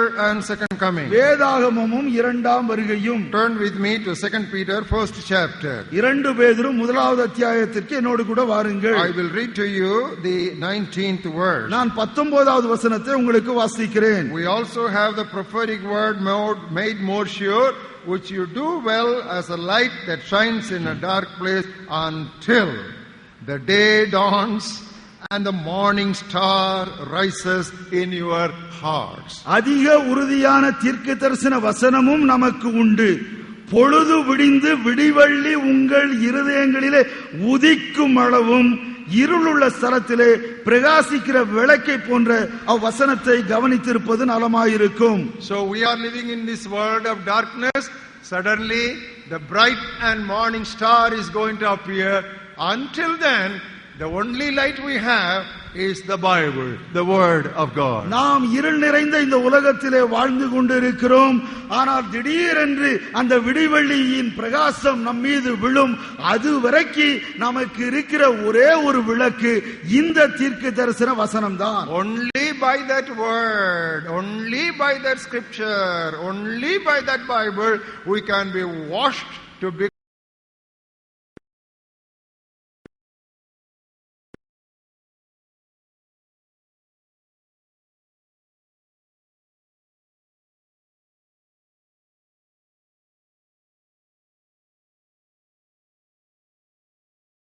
அதைத்தான் எபேசியர் 5வது அத்தியாயம் 26வது 27வது வசனத்திலே வாசிக்கிறோம். that he might sanctify and cleanse it with the washing of water by the word, underlined by the word, that he may present it to himself a glorious church, not having spot or wrinkle or any such thing, but that it should be holy and without blemish. தாம் அதை திருவசனத்தை கொண்டு திருவசனத்தை அடிக்கோடிட்டுக் கொள்ளுங்கள். தண்ணீர் முழுக்கினாலே சுத்திகரித்து பரிசுத்தமாக்குகிறதற்கும் கரை திரை முதலானவைகள் ஒன்றும் இல்லாமல் பரிசுத்தமும் பிழையற்றதுமான மகிமையுள்ள சபையாக அதை தமக்கு முன் நிறுத்திக் கொள்வதற்கும் தம்மை தாமே அதற்காக ஒப்புக் கொடுத்தார். To be ready for the second coming, give yourself to regular Bible meditation. நீங்கள் உங்களை இரண்டாம் வருகைக்கு ஆயத்தப்படுத்திக் கொள்ளும் வண்ணமாக கிரமமான வேத தியானத்திற்கு உங்களை விட்டுக் கொடுங்கள். Give top priority to Bible in your life, whatever may be your vocation or calling. உங்களுடைய பணி எதுவாயிருந்தாலும் சரி, உங்களுடைய அழைப்பு எதுவாயிருந்தாலும் சரி, தேவ வசனத்திற்கு கொடுக்க வேண்டிய முக்கியமான இடத்தை உங்களுடைய வாழ்க்கையிலே நீங்கள் கொடுங்கள். Don't go after stories, but get stuck with the sound doctrine of God's word. கட்டுக்கதைகளுக்கு பின்னாக போக வேண்டாம்.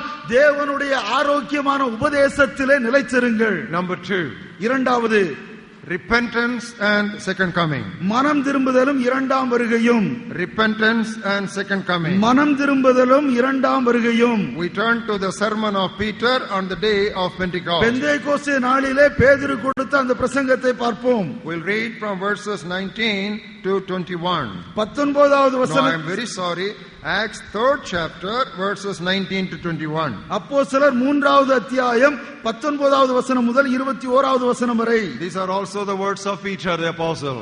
இது பேதுரு அப்போஸ்தலனுடைய வார்த்தைகள். Repent therefore and be converted, that your sins may be blotted out, so that times of refreshing may come from the presence of the Lord, that he may send Jesus Christ, who was preached to you before, whom heaven must receive until the times of the restoration of all things, which God has spoken by the mouth of all his holy prophets since the world began.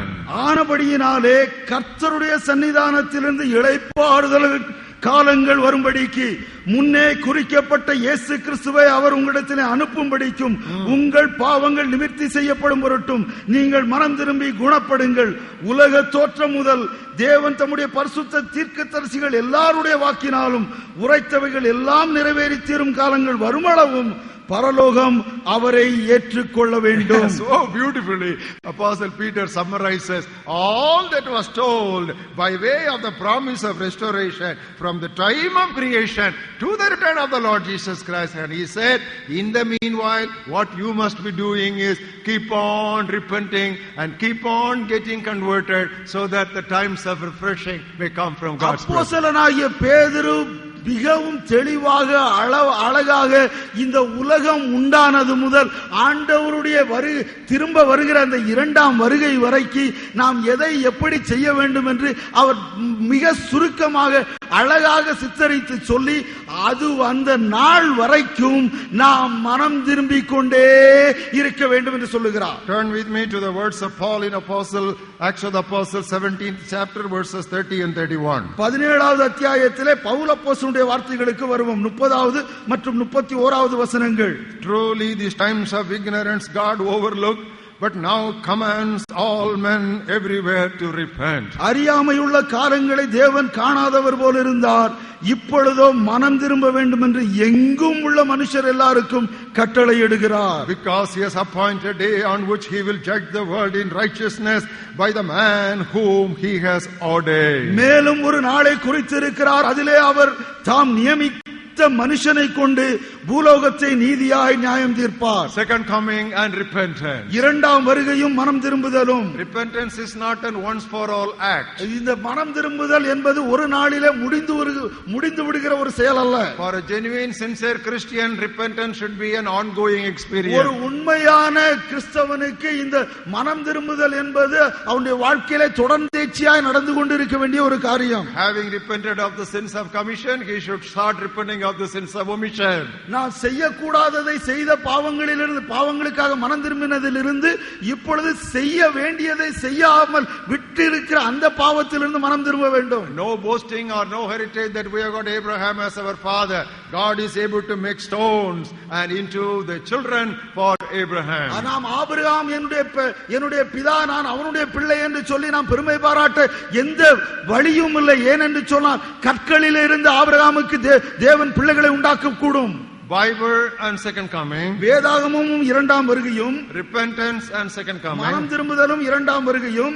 Thirdly, holiness and second coming.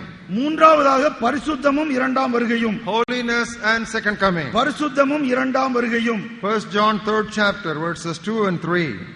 1 யோவான் 3வது அத்தியாயம் 2வது மற்றும் 3வது வசனங்கள். Beloved, now we are children of God. பிரியமானவர்களே, இப்பொழுது தேவனுடைய பிள்ளைகளாய் இருக்கிறோம். It has not yet been revealed what we shall be, but we know when he is revealed we shall be like him, for we shall see him as he is. இனி எவ்விதமாய் இருப்போம் என்று இன்னும் வெளிப்படவில்லை, ஆகிலும் அவர் வெளிப்படும் போது அவர் இருக்கிற வண்ணமாகவே நாமும் அவரை தரிசிப்பதினால் அவருக்கு ஒப்பாய் இருப்போம் என்று அறிந்திருக்கிறோம். Everyone who has this hope in him purifies himself just as he is pure. அவர் மேல் இப்படிப்பட்ட நம்பிக்கை வைத்திருக்கிறவன் எவனும் அவர் சுத்தம் உள்ளவராய் இருக்கிறது போல தன்னையும் சுத்திகரித்துக் கொள்கிறான். Look at the Peter's writing in 2 Peter 3rd chapter. 2 பேதுரு 3வது அத்தியாயத்திலே பேதுருவுடைய வார்த்தைகளை பாருங்கள். Look at the 11th and the 12th verses. 11வது 12வது வசனங்களை பாருங்கள். Since all these things will be dissolved, what manner of persons ought you to be in holy conduct and godliness, looking for and hastening the coming of the day of God. இப்படி இவைகள் எல்லாம் அழிந்து போகிறதா இருக்கிறபடியால் நீங்கள் எப்படிப்பட்ட பரிசுத்த நடக்கையும் தேவ பக்தியும் உள்ளவர்களாய் இருக்க வேண்டும். தேவனுடைய நாள் சீக்கிரமாய் வரும்படிக்கு மிகுந்த ஆவலோடு காத்திருங்கள். அந்த நாளிலே வானங்கள் வெந்து அழிந்து பூதங்கள் எரிந்து உருகி போகும். Come to book of Acts 24th chapter verses 15 and 16. அப்போஸ்தலர் 24வது அத்தியாயம் 15வது 16வது வசனங்கள். Here is Paul's testimony. இது பவுலுடைய சாட்சி. I have hope in God which they themselves also accept, that there will be a resurrection of the dead, both of the just and the unjust. This being so, I myself always try to have a conscience without offense towards God and man. நீதிமான்களும் அநீதிமான்களுமாகிய மரித்தோர் உயிர்த்தெழுந்திருப்பது உண்டென்று இவர்கள் தேவனிடத்திலே நம்பிக்கை கொண்டிருக்கிறது போல நானும் நம்பிக்கொண்டிருக்கிறேன். இதனால் நான் தேவனுக்கும் மனுஷருக்கும் முன்பாக எப்பொழுதும் குற்றமற்ற மனசாட்சியை உடையவனாயிருக்க பிரயாசப்படுகிறேன். Note down the other references. வேற குறிப்பு வசனங்களை நீங்கள் எழுதி வைத்துக் கொள்ளுங்கள். Titus 2:11-13. தீத்து 2:11 முதல் 13. It says we are looking forward to the blessed hope, and the grace is teaching us that we should deny ungodliness. நாம் நம்பி இருக்கிற ஆனந்த பாக்கியத்தை குறித்து சொல்லுகிறது. ஆகவே நாம் அவபக்தியை வெறுக்க வேண்டும் என்று சொல்லுகிறது. Book of Hebrews 12th chapter and 14th verse. எபிரேயர் 12வது அத்தியாயம் 14வது வசனம். Without holiness no man can see the Lord. பரிசுத்தம் இல்லாமல் ஒருவனும் தேவனை தரிசிக்க கூடாது. Revelation 22:11 and 12. வெளிப்படுத்தல் 22:11-12. He who is holy, let him be holy still. பரிசுத்தமாய் இருப்பவன் இன்னும் பரிசுத்தமாகட்டும். He who is righteous, let him be righteous still. நீதி உள்ளவன் இன்னும் நீதி உள்ளவனாகட்டும். Behold, my reward comes with me to give every man according to his works. இதோ அவனவனுக்கு நான் அளிக்கும் பலன் என்னோடு கூட வருகிறது. 1 Thessalonians 5:23. 1 தெசலோனிக்கேயர் 5:23. Abstain from all appearance of evil. பொல்லாங்காய் தோன்றுகிற எல்லாவற்றிலும் இருந்து விலகியிருங்கள். Now God shall sanctify you completely, so your soul and spirit and body be kept blameless at the coming of the Lord Jesus Christ. இயேசு கிறிஸ்து வருகிற பொழுது நம்முடைய கர்த்தர் தாமே நம்மை கரை திரையற்றவர்களாய் நம்முடைய ஆவி ஆத்மா சரீரம் எல்லாவற்றிலும் முற்றிலும் பரிசுத்தமாக்குவாராக. Dear brother, dear sister, subject yourself to frequent self examination. நீங்கள் தயவு செய்து Dear brother, dear sister, subject yourself to frequent self-examination. நீங்கள் தயவு செய்து அவ்வப்போது நீங்கள் உங்களுடைய சுய பரிசோதனைக்கு உள்ளாக கடந்து செல்லுங்கள். Follow the Lord Jesus Christ on the Gospels and learn to follow His footsteps. ஆண்டவராகிய இயேசு கிறிஸ்துவையும் அவருடைய நற்செய்தியும் பின்பற்றுங்கள். இயேசு கிறிஸ்துவின் அடிச்சுவடுகளை பின்பற்றுங்கள். The fourth preparation is prayer and second coming. நான்காவது ஆயத்தம் ஜெபமும் இரண்டாம் வருகையும். Prayer and second coming. ஜெபமும் இரண்டாம் வருகையும். Luke 21st chapter 36th verse. லூக்கா 21வது அத்தியாயம் 36வது வசனம். Watch and pray so that you may stand and count worthy at the coming of the Lord. நம்முடைய கர்த்தராகிய இயேசு கிறிஸ்து வரும்போது பாத்திரவான்களாய் எண்ணப்படும்படியாக எப்பொழுதும் ஜெபம் பண்ணி விழித்திருங்கள். And Mark's Gospel 13th chapter 35 and 37. Mark 13:35-37. We don't know whether he will come in the morning when the cock is crowing. காலையிலே கோழி கூகுற பொழுது தேவன் வருவாரோ, இயேசு கர்த்தர் வருவாரோ என்னவோ தெரியாது. Or in the evening, we do not know. சாயங்காலத்திலே வருவாரோ தெரியாது. Because you do not know when he will return, watch and pray. அவர் எப்பொழுது வருவார் என்று நாம் அறியாது இருக்கிறபடினாலே விழித்திருந்து ஜெபிக்க வேண்டும். Luke's Gospel 18th chapter verses 1 and 8. லூக்கா 18:1 மற்றும் 8வது வசனங்கள். Jesus said, men ought always to pray and not to lose heart. சோர்ந்து போகாமல் எப்பொழுதும் ஜெபிக்க வேண்டும். And they should not lose heart. அவர்கள் மனம் சோர்ந்து போக கூடாது. And he says, nevertheless, when the Son of Man comes, will he find faith on the earth? மனுஷகுமாரன் உலகத்திற்கு திரும்பி வருகிற பொழுது விசுவாசத்தை காண்பாரோ என்று சொல்லுகிறான். So prayer is such a challenge. We should not lose our interest in prayer, but build up momentum in prayer as much as we know that the day is fast approaching. எந்த ஒரு சூழ்நிலையிலும் நாம் ஜெபத்திலே சோர்ந்து போக கூடாது. தேவனுடைய நாள் சமீபமாய் இருக்கிறது என்று நாம் அறிந்திருக்கிறபடினாலே இன்னும் அதிகமாய் ஜெபத்திலே வளர்ந்து கொண்டே இருக்க வேண்டும். What is the meaning of watching? விழித்திருப்பது என்றால் என்ன? It is waiting on the Lord in prayer. ஜெபத்திலே தேவ சமூகத்திலே காத்திருப்பது. It is trying to understand what God wants us to do. தேவன் நாம் என்ன செய்ய வேண்டும் என்று விரும்புகிறார் என்பதை புரிந்து கொள்ள முயற்சி செய்யுங்கள். That is not possible without a spirit of prayer. இந்த ஜெபத்தின் ஆவி இல்லாமல் அதை புரிந்து கொள்வது அசாத்தியம். Mere consultation and mere discussion will not get us the guidance of the Lord. நாம் சர்ச்சை செய்வதும் விவாதம் செய்வதும் தேவனுடைய நடத்துதலை நம் மீது கொண்டு வருவதில்லை. You may have lot of discussion, but direction from the Lord will come only when you wait on the Lord in prayer. நீங்கள் அதிகமாக விவாதம் செய்யலாம், ஆனால் தேவனுடைய நடத்துதல் நாம் தேவனுடைய பாதத்திலே காத்திருக்கும் போது மாத்திரமே கிடைக்கும். Only when God's man does God's work in God's way with God's guidance in God's time, he will get God's support. ஒரு தேவனுடைய மனிதன் எப்பொழுது தேவனுடைய திட்டத்தின்படி, தேவனுடைய வழியிலே, தேவனுடைய நோக்கத்தின்படி, தேவ பாணியிலே செய்கிறானோ அப்பொழுதுதான் அவனுக்கு தேவனுடைய ஆதரவும் ஆசீர்வாதமும் கிடைக்கும். Never ever forget it. There are so many other methods going on in this world in Christian circles to replace prayer. இந்த ஜெபத்துக்கு மாற்றாக அநேக காரியங்களை இன்றைக்கு கிறிஸ்தவ உலகம் கொண்டு வர முயற்சி செய்கிறது. Let us get back to the old time religion. நம்முடைய பூர்வ காலத்து மதத்தின் மார்க்கத்திற்கு திரும்புவோம். You don't know what to do, kneel down. என்ன செய்ய வேண்டும் என்று தெரியவில்லையா? முழங்காற்படியிடுங்கள். You don't know how to do it, kneel down. எப்படி செய்ய வேண்டும் என்று புரியவில்லையா? முழங்காற்படியிடுங்கள். You don't know when to do it, kneel down. எப்பொழுது செய்ய வேண்டும் என்று தெரியவில்லையா? முழங்காற்படியிடுங்கள். You don't know where to go, kneel down. எங்கே போக வேண்டும் என்று தெரியவில்லையா? முழங்காற்படியிடுங்கள். Blessed is the man who understands the mind of the Lord when he waits before him. தேவனுடைய இருதயத்தை புரிந்து கொள்ளுகிற மனிதன் பாக்கியவான். The fifth preparation for second coming, relationships and the second coming. ஐந்தாவது ஆயத்தம் சக உறவுகளும் இரண்டாம் வருகையும். Relationships and second coming. சக உறவுகளும் இரண்டாம் வருகையும். Turn with us to book of Philippians 4th chapter. பிலிப்பியர் 4வது அத்தியாயத்திற்கு வாருங்கள்.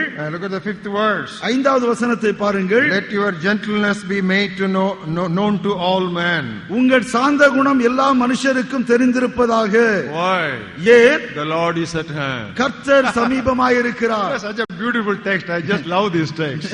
இது எவ்வளவு அழகாக சொல்லி இருக்கிறார். இதை நான் மிகவும் நேசிக்கிறேன்.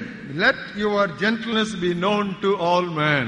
உங்கள் சாந்த குணம் எல்லா மனுஷருக்கும் தெரிந்திருப்பதாக. Because the Lord is at hand. ஏன் தெரியுமா? கர்த்தர் சமீபமாயிருக்கிறார். In other words, be a gentle person, be a meek person. Don't be a difficult person to live with.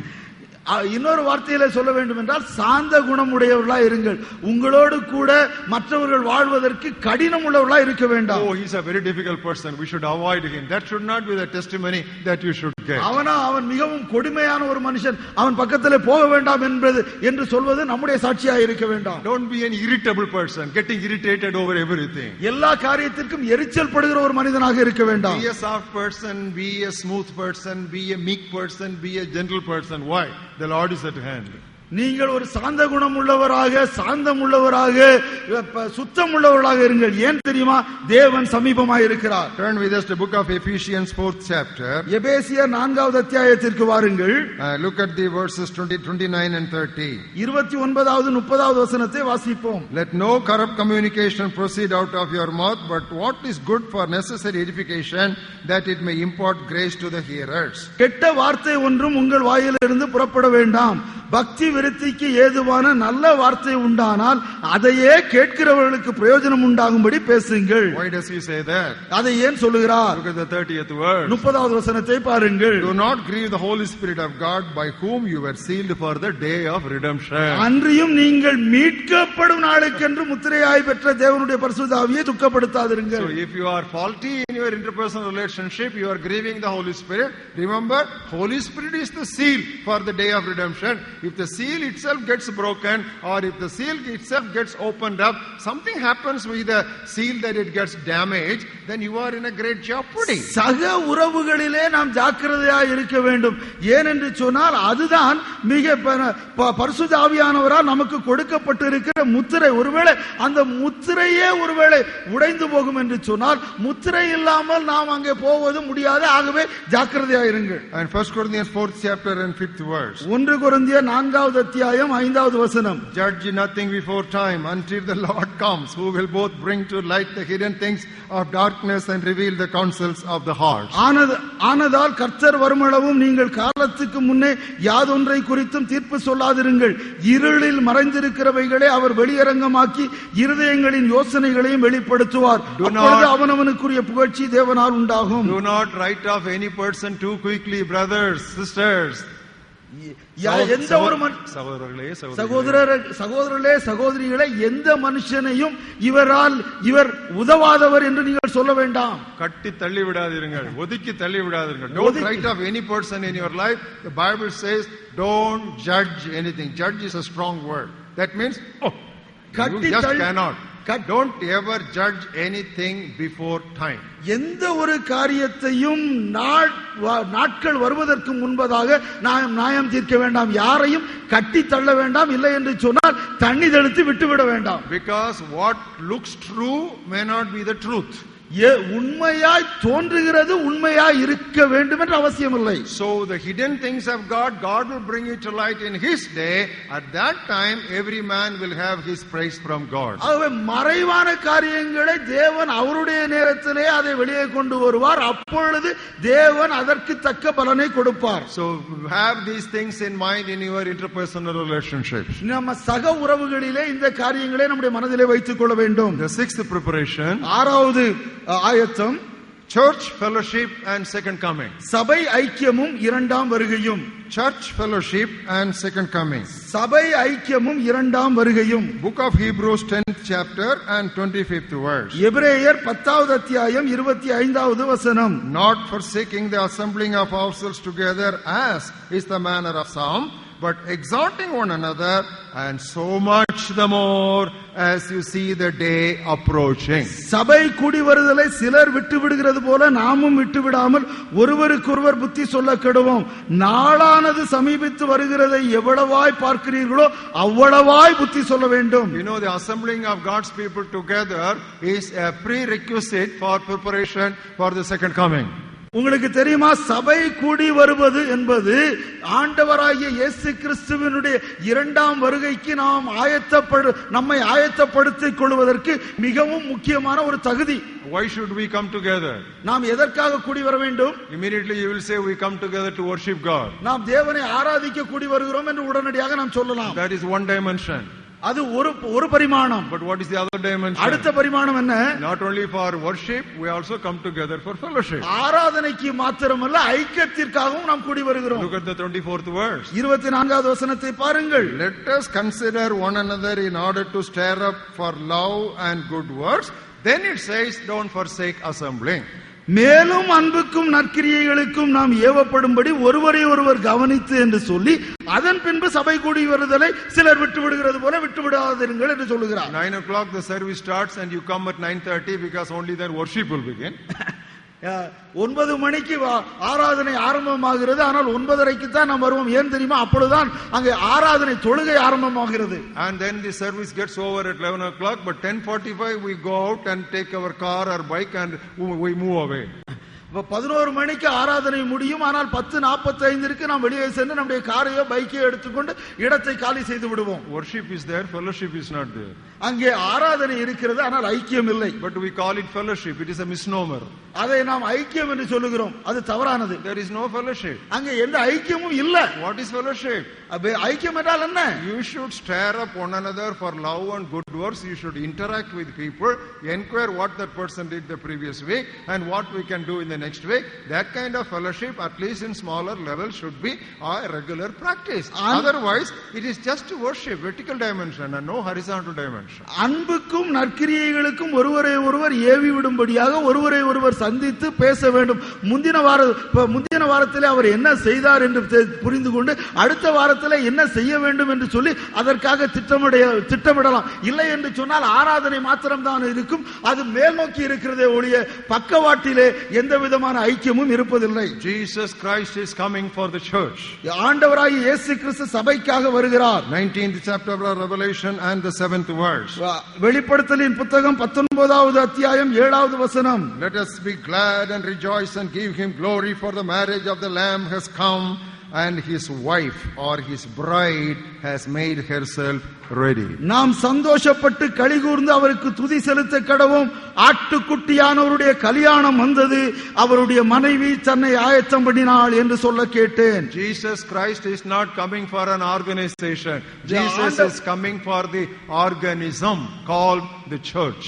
ஆண்டவராகிய இயேசு கிறிஸ்து ஒரு சங்கத்திற்காக வரவில்லை, ஆனால் சபைக்காக வருகிறார். It's very important. It may be a missionary organization or an evangelistic association or it may be a relief agency. Jesus Christ is not coming for any of these things. He is coming for the church, that organism. ஆனால் நாம் மிகவும் ஜாக்கிரதையாக இருக்க வேண்டும். அது ஒரு missionary சங்கமாக இருக்கலாம், இல்லை என்று சொன்னால் நற்செய்தி சங்கமாக இருக்கலாம், இல்லை என்று சொன்னால் சோசியல் ஒர்க் செய்கிற சங்கமாக இருக்கலாம்.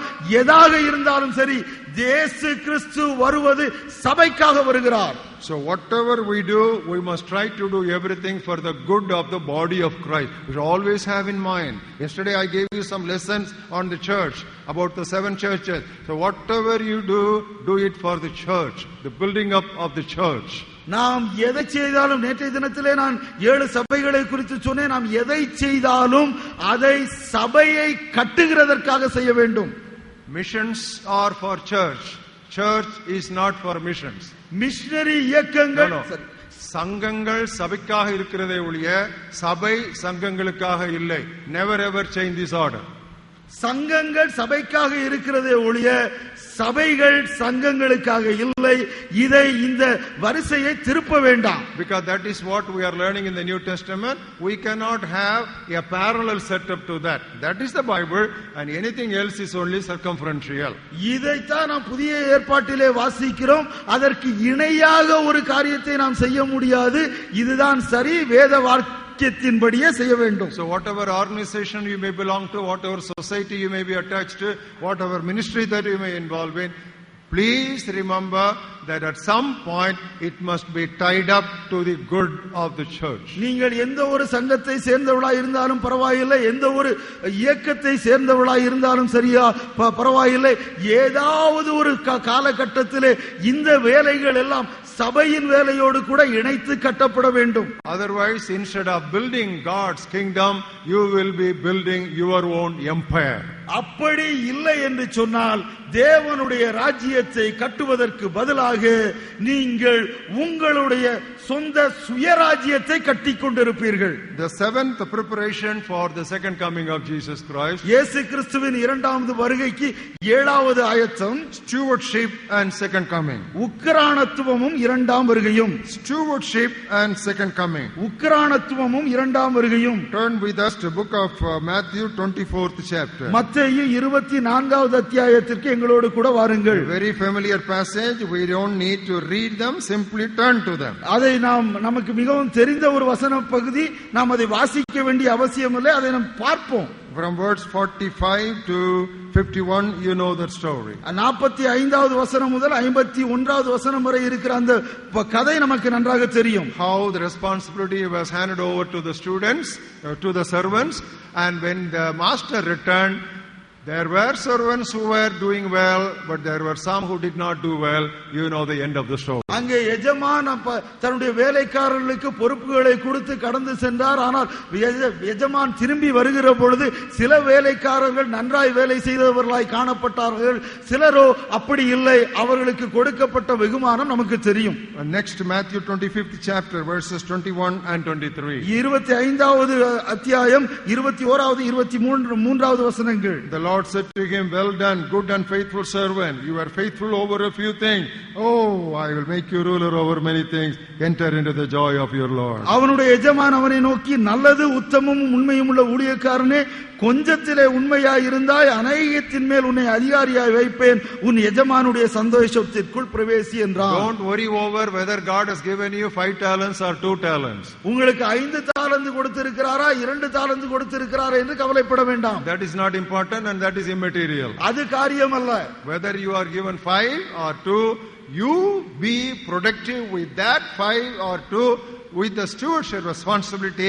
The reward will be the same. கொடுக்கப்பட்டது 5 இருக்கட்டும், இல்லை என்றால் 2 இருக்கட்டும், கொடுக்கப்பட்ட அந்த 5ஐயோ 2ஐயோ பொறுப்போடு கூட நாம் செய்வோம் என்று சொன்னால் நிச்சயமாக நமக்கு வெகுமானம் உண்டு. And also in our work spot we should be good stewards. நம்முடைய வேலை ஸ்தலத்திலும் கூட நாம் நல்ல உக்கிரானக்காரராய் இருக்க வேண்டியது அவசியம். Matthew 24th chapter, reading from verse 40. மத்தேயு 24வது அத்தியாயம் 40வது வசனத்திலிருந்து வாசிப்போம். 2 men will be in the field, one will be taken and other will be left. 2 பேர் வயலிலே இருப்பார்கள், ஒருவன் ஏற்றுக்கொள்ளப்படுவான், ஒருவன் கைவிடப்படுவான். They were not conducting a prayer meeting, they are simply plowing the field. அவர்கள் அங்கே ஒரு ஜெப கூட்டம் நடத்தவில்லை, ஆனால் உழுது கொண்டிருந்தார்கள். So even when you are supposed to be plowing, be plowing. When you are supposed to be praying, be praying. உழ வேண்டிய நேரத்திலே உழுங்கள், ஜெபம் செய்ய வேண்டிய நேரத்திலே ஜெபம் செய்யுங்கள். And in everything you be a good steward, whether it is a prayer meeting or it is a plowing field. If you are faithful, you will be taken up. ஜெப கூட்டமாய் இருக்கட்டும், இல்லை என்று சொன்னால் வயலிலே உழுகிற வேலையா இருக்கட்டும், எதை செய்தாலும் அதிலே உண்மையான உக்கிரானக்காரராய் இருப்போம் என்று சொன்னால் அவர் வருகையிலே நாம் எடுத்துக் கொள்ளப்படுவோம். 2 women will be grinding at the mill, one will be taken, the other will be left. 2 ஸ்திரீகள் எந்திரம் அரைத்துக் கொண்டிருப்பார்கள், ஒருத்தி ஏற்றுக்கொள்ளப்படுவாள், ஒருத்தி கைவிடப்படுவாள். One may be going to the market to buy the vegetables, the other may be cutting the vegetables in the kitchen. Whatever you may be doing, just because you are in the kitchen, you are not going to be left out. ஒருவர் சந்தைக்கு சென்று காய்கறியை வாங்கி கொண்டு வருவார்கள், இன்னொருவர் அடுப்பங்கரையில இருந்து காய்கறியை வெட்டி கொண்டிருப்பார்கள். அடுப்பங்கரையில இருந்தாலும் சரி, சந்தையில இருந்தாலும் சரி, எந்த வேலையை செய்கிறவராய் இருந்தாலும் உண்மையான உக்கிரானக்காரராய் நாம் வேலை செய்ய வேண்டியது அவசியம். Watch therefore, for you do not know what hour your Lord is coming. உங்கள் ஆண்டவர் இன்ன நாளிகையிலே வருவார் என்று நீங்கள் அறியாதிருக்கிறபடியினாலே விழித்திருங்கள். Be known for your faithfulness. Be known for your faithfulness. நீங்கள் உங்களுடைய உண்மைக்கு பெயர் பெற்றவர்களாய் இருக்க வேண்டும். Be known for your hard work. உங்களுடைய கடின வேலைக்கு பெயர் பெற்றவர்களாய் இருக்க வேண்டும். Be known for your diligence. நீங்கள் விழிப்புடன் எச்சரிக்கையுடன் வேலை செய்கிறவர்கள் என்று பெயர் பெற்றவர்களாய் இருக்க வேண்டும். Remember all the blessings that resources God has given us. We are not the owners, we are simply the users. தேவன் நமக்கு கொடுத்திருக்கிற எல்லா ஐஸ்வர்யங்களுக்கும் எல்லா தாளந்துகளுக்கும் நாம் சொந்தக்காரர்கள் அல்ல, நாம் அதை பயன்படுத்துகிறவர்கள் மாத்திரமே. We are simply stewards. நாம் அவர்களுக்கு உக்கிரானக்காரர்கள் மாத்திரமே. We are not the owners. நாம் சொந்தக்காரர்கள் அல்ல. Recently I came across a study Bible titled Stewardship Study Bible. நான் சமீபத்திலே Stewardship Study Bible என்கிற இந்த பைபிளை பார்த்தேன். Now I never thought on this subject there is so much from Genesis to Revelation. நான் ஒருபொழுதும் ஆதியாகமத்திலிருந்து வெளிப்படுத்தல் வரை இந்த உக்கிரானத்துவம் என்கிற தலைப்பின் மீது இவ்வளவு அதிகமான காரியங்கள் இருக்கும் என்று நினைக்கவில்லை. I recommended it to the Blessing Youth Mission leaders and they advertised it in the Blessing magazine also. நான் ஆசீர்வாத இளைஞர் இயக்கத்தின் தலைவர்களுக்கு இதை பரிந்துரை செய்தேன். அவர்கள் ஆசீர்வாத பத்திரிகையிலும் இதை குறித்து அட்வர்டைஸ்மென்ட் கொடுத்தார்கள். So if you regularly use study Bibles, the Stewardship Study Bible will be a good addition to your library. நீங்கள் ஒருவேளை கிரமமாக ஆராய்ச்சி வேதாகமத்தை பயன்படுத்துகிறவர்களாக இருந்தால் இந்த ஸ்டூவர்ட்ஷிப் ஆராய்ச்சி வேதாகமம் இன்னும் உங்களுக்கு அதிக பயனுள்ளதாக இருக்கும். The 8th preparation. 8வது ஆயத்தம். Christian ministry and second coming. கிறிஸ்தவ பணியும் இரண்டாம் வருகையும். Christian ministry and second coming. கிறிஸ்தவ பணியும் இரண்டாம் வருகையும். What did Paul commission Timothy about? அப்போஸ்தலனாகிய பவுல் தீமோத்தேயுவுக்கு கொடுத்த கட்டளை என்ன? Turn with us to 2 Timothy 4th chapter. 2 தீமோத்தேயு 4வது அத்தியாயத்திற்கு வாருங்கள். We'll read the first 2 verses. முதல் 2 வசனங்களை வாசிப்போம். I charge you therefore before God and the Lord Jesus Christ, who will judge the living and the dead at his appearing and his kingdom, preach the word. நான் தேவனுக்கு முன்பாகவும் உயிரோடு இருக்கிறவர்களையும் மரித்தவர்களையும் நியாயம் தீர்க்க போகிற கர்த்தராகிய இயேசு கிறிஸ்துக்கு முன்பாகவும் அவருடைய பிரசன்னமாகுதலையும் அவருடைய ராஜ்யத்தின் சாட்சியாக வைத்து கட்டளை இடுகிறதாவது, சமயம் வாய்த்தாலும் வாய்க்காவிட்டாலும் ஜாக்கிரதையாய் திருவசனத்தை பிரசங்கம் பண்ணு. You know, it is more than a command. It comes like a military commission. இது கட்டளைக்கும் மேலானது. இது ஒரு ராணுவ கட்டளையை போல் வருகிறது. ஆணையாய் வருகிறது. It comes like a commission. அது ஒரு ஆணையாய் வருகிறது. And he says, I'm keeping that king and the judge about his kingdom. I tell you, preach the word. அவன் நான் கர்த்தரும் ராஜாவுமாகிய இயேசு கிறிஸ்துவுக்கு முன்பாக இருந்து சொல்கிறேன், ராஜ்யத்தை குறித்து சாட்சி சொல்கிறேன். என்ன எதற்கு? சமயம் வாய்த்தாலும் வாய்க்காவிட்டாலும் நற்செய்தியை பிரசங்கம் செய். Do all that is possible to reach the ends of the earth with the gospel of Jesus Christ. ஆண்டவராகிய இயேசு கிறிஸ்துவின் நற்செய்தியினாலே உலகத்தின் கடைசி மட்டும் சந்திக்கப்படுவதற்கு உங்களால் ஆன எல்லாவற்றையும் செய்யுங்கள். Jesus said the gospel of this kingdom shall be preached as a witness to all the nations and then the end shall come.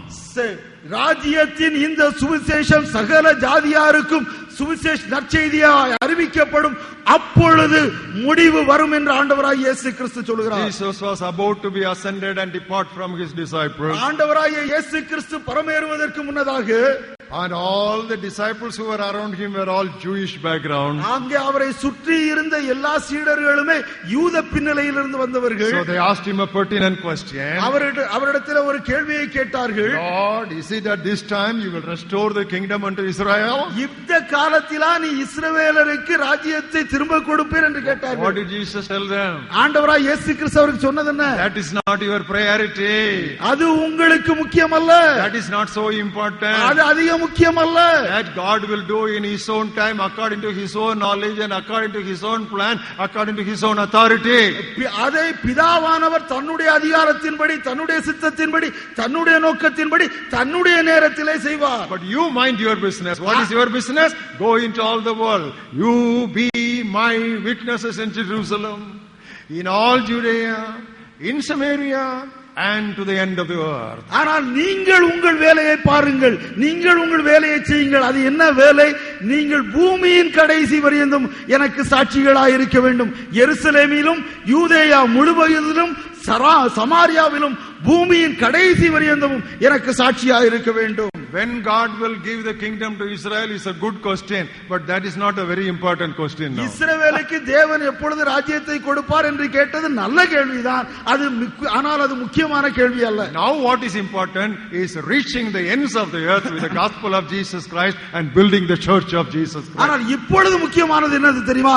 பூமியின் கடைசி வரையந்தமும் ஆண்டவராகிய இயேசு கிறிஸ்துவின் நற்செய்தியின் மூலமாக சந்தித்து இந்த பூமியை ஆண்டவருடைய ராஜ்யத்திற்கு சொந்தமாக மாற்றுவதுதான். So don't ever become slack in the propagation of the gospel. இந்த நற்செய்தியை அறிவிப்பதிலே என்றைக்கும் நீங்கள் சோர்ந்து போக வேண்டாம், இளைத்து போக வேண்டாம். Some time ago we were all very busy and we were very regular and systematic in going as teams to villages to preach the gospel. சில நாட்களுக்கு முன்பாக, சில காலங்களுக்கு முன்பாக குழுக்களாக கிராமங்களுக்கு சென்று நற்செய்தியை அறிவிப்பதிலே நாம் மிகவும் அதிகமாக ஆர்வமாக ஈடுபட்டுக் கொண்டிருந்தோம். And we took bundles of tracts and went to the streets and marketplaces and street corners and freely distributed the gospel message. நாம் கைப்பிரதிகளை எடுத்துக்கொண்டு தெரு ஓரங்களிலும் சந்தை வீதிகளிலும் இன்னும் ரோடுகளிலும் நின்று இந்த கைப்பிரதிகளை நாம் விநியோகித்தோம். But today we have become slack.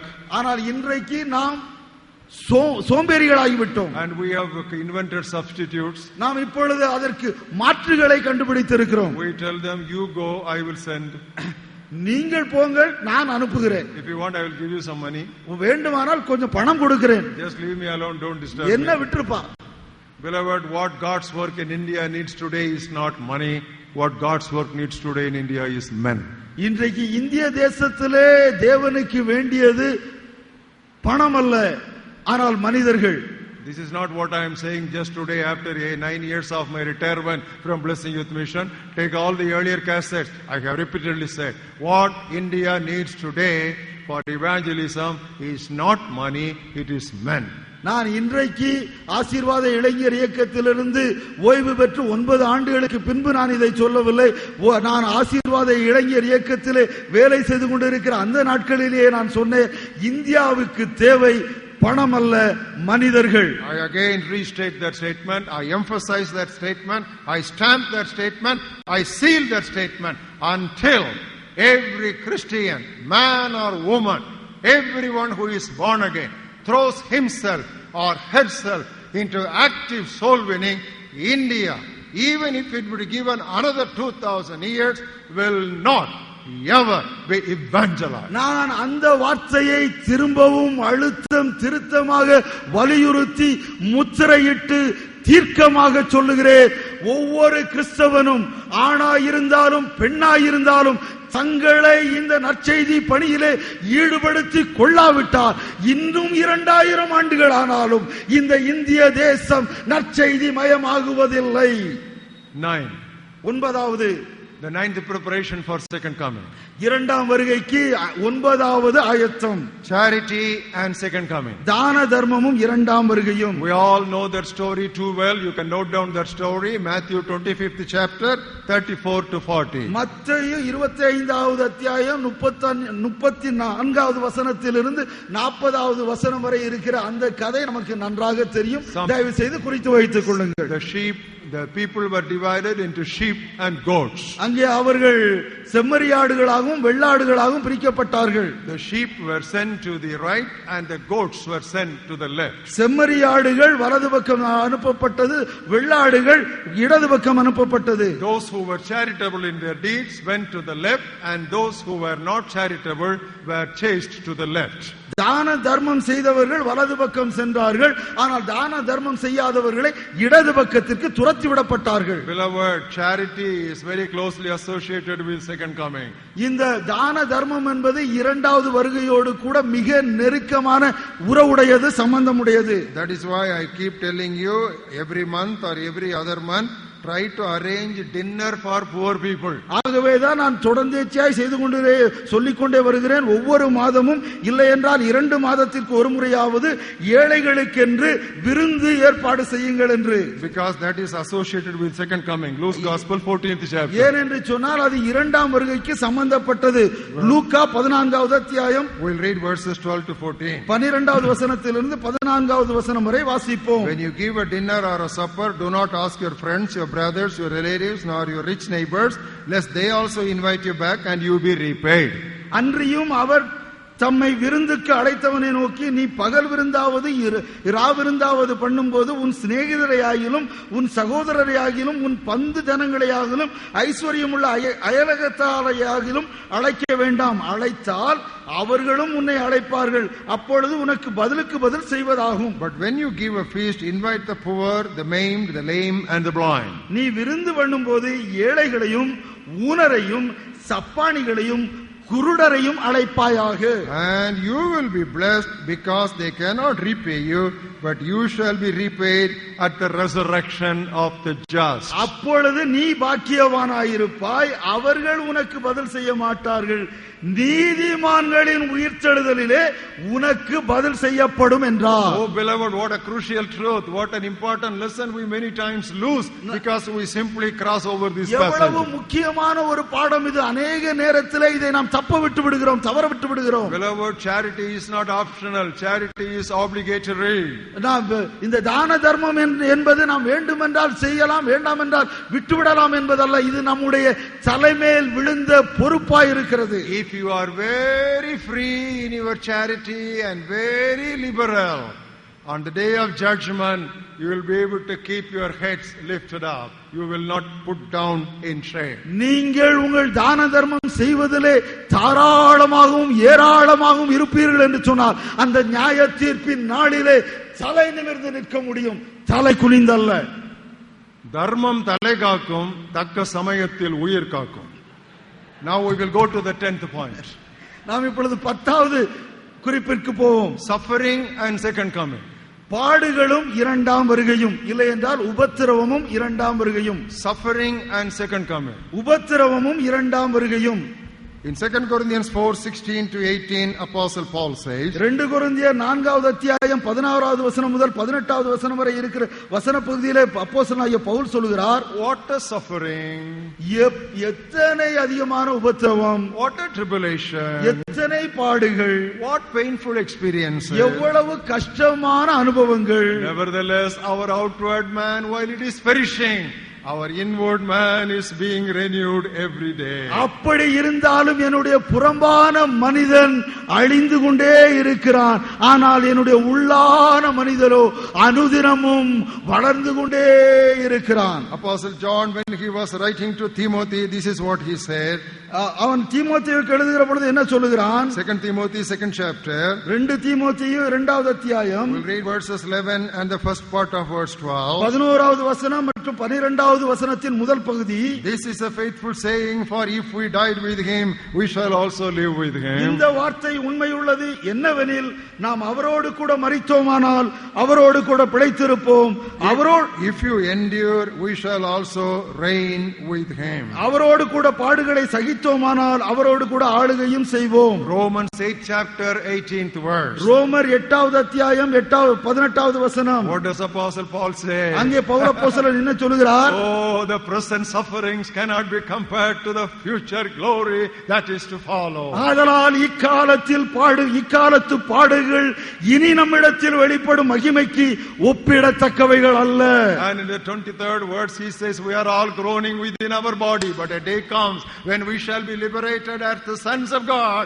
That's the day when we will embrace the redemption of our earthly mortal body. அது 23வது வசனத்திலே அதுவும் அல்லாமல் ஆவியின் முதற் பலன்களை பெற்ற நாமும் கூட நம்முடைய சரீர மீட்பாகிய புத்திர சிவகாரம் வருகிறதற்காக காத்திருந்து நமக்குள்ளே தவிக்கிறோம் என்று சொல்கிறான். What did Jesus tell his disciples in John's Gospel 14th chapter first 4 words says? யோவான் 14வது அத்தியாயம் முதல் 4 வசனங்களில் ஆண்டவராகிய இயேசு கிறிஸ்து தன்னுடைய சீடர்களுக்கு சொல்லுவது என்ன? What is your problem? உங்களுடைய பிரச்சனை என்ன? Personal problem? உங்களுடைய தனிப்பட்ட பிரச்சனையா? Family problem? குடும்ப பிரச்சனையா? Children problem? உங்களுடைய பிள்ளைகளுடைய பிரச்சனையா? Financial problem? ஒருவேளை பொருளாதார பிரச்சனையா? Work spot problem? உங்களுடைய வேலை ஸ்தலத்தில் இருக்கிற பிரச்சனையா? Health problem? ஒருவேளை ஆரோக்கியத்தை குறித்த பிரச்சனையா? Problem in the society? இங்க சமுதாயத்திலே பிரச்சனையா? Whatever may be your problem. உங்களுடைய பிரச்சனை எதுவா இருந்தாலும் சரி. What did Jesus say? இயேசு கிறிஸ்து என்ன சொன்னார்? Let not your heart be troubled. உங்கள் இருதயம் கலங்காதிருப்பதாக. Why? ஏன்? I am going to prepare a place for you. நான் உங்களுக்காக ஒரு வாசஸ்தலத்தை ஏற்பாடு செய்ய போகிறேன். There are many mansions in my Father's house. அங்கே अनेक வாசஸ்தலங்கள் உண்டு. After I prepare a place for you, அங்கே உங்களுக்கு ஒரு வாசஸ்தலத்தை நான் ஆயத்தம் பண்ணின பின்பு I will come again. நான் திரும்பவும் வருவேன். I will take you so that you shall dwell where I dwell. நான் என்னோடு கூட நீங்கள் இருக்கும்படியாக உங்களை அழைத்து செல்லுவேன். There are some wrong theology going on today. இன்றைக்கு தவறான இறையியல் தத்துவங்கள் வந்து கொண்டிருக்கிறது. Whatever may be a problem, உங்களுடைய பிரச்சனை எதுவா இருந்தாலும் சரி, don't worry. நீங்கள் கவலைப்பட வேண்டாம். God will solve the problem. தேவன் உங்களுடைய பிரச்சனைகளை தீர்ப்பார். It is not fully correct. அது சரியல்ல. What is the correct message? அது சரியான செய்தி என்ன தெரியுமா? You know what is the correct message? சரியான செய்தி என்ன தெரியுமா? Let not your heart be troubled. உங்களுடைய இருதயம் கலங்காதிருப்பதாக. Why? ஏன்? I am preparing a place for you. நான் உங்களுக்காக ஒரு வாசஸ்தலத்தை ஆயத்தம் பண்ணுகிறேன். After that I will come again. I will take you to myself. அதை ஆயத்தம் பண்ணின பின்பு நான் வந்து திரும்பவும் வந்து உங்களை அங்கே என்னோடு கூட அழைத்து செல்லுவேன். If for this life only we have faith in Christ, we are of all men most miserable. இம்மைக்காக மாத்திரம் நாம் கிறிஸ்துவின் மேல் விசுவாசம் உள்ளவர்களாய் இருப்போம் என்று சொன்னால் எல்லா மனிதரை காட்டிலும் நாம் பரிதபிக்கப்பட்டவர்களாய் இருப்போம். Whatever may be your suffering, the only way that we can lift up our heads in the mud of our suffering is to remember He is preparing a place for me. After He prepares, He will come and take me to be where He is. நம்முடைய பிரச்சனை எதுவாக இருந்தாலும் சரி, அந்த பிரச்சனை என்கிற குழம்பின சகதியிலே களிமண்ணிலே நாம் நின்று கொண்டிருந்தாலும் சரி, அப்பொழுது நாம் நினைக்க வேண்டிய ஒரே காரியம் ஆண்டவராகிய இயேசு கிறிஸ்து சொன்னது, நான் உங்களுக்காக ஒரு வாசஸ்தலத்தை ஆயத்தம் பண்ணுகிறேன். அதை ஆயத்தம் பண்ணின பின்பு திரும்ப நான் வந்து உங்களை என்னோடு கூட அழைத்து செல்லுவேன். Until then, why questions in life will remain unanswered. அதுவரைக்கும் நம்முடைய வாழ்க்கையிலே சில கேள்விகளுக்கு பதில் கிடைப்பதே இல்லை. Why Lord? Why Lord? Why Lord? ஏன் ஏன் ஏன் ஆண்டவரே ஏன் ஆண்டவரே என்று கேட்கிற கேள்விகளுக்கு பதில் இருக்காது. Why this Lord? ஆண்டவரே ஏன் இது? Why me Lord? ஆண்டவரே எனக்கு ஏன் இது? Why in our family Lord? ஆண்டவரே எங்களுடைய குடும்பத்திலே இது எதற்கு? 101 questions may be there. ஆயிரம் கேள்விகள் வரலாம். You know what is the remedy for all those questions? அதற்கு எல்லாவற்றிற்கும் பரிகாரம் என்ன தெரியுமா? Taking us to heaven. பரலோகத்திற்கு தேவன் நம்மை எடுத்துச் செல்வதுதான். Hallelujah. Hallelujah. Taking us to heaven. பரலோகத்திற்கு எடுத்துச் செல்வதுதான்.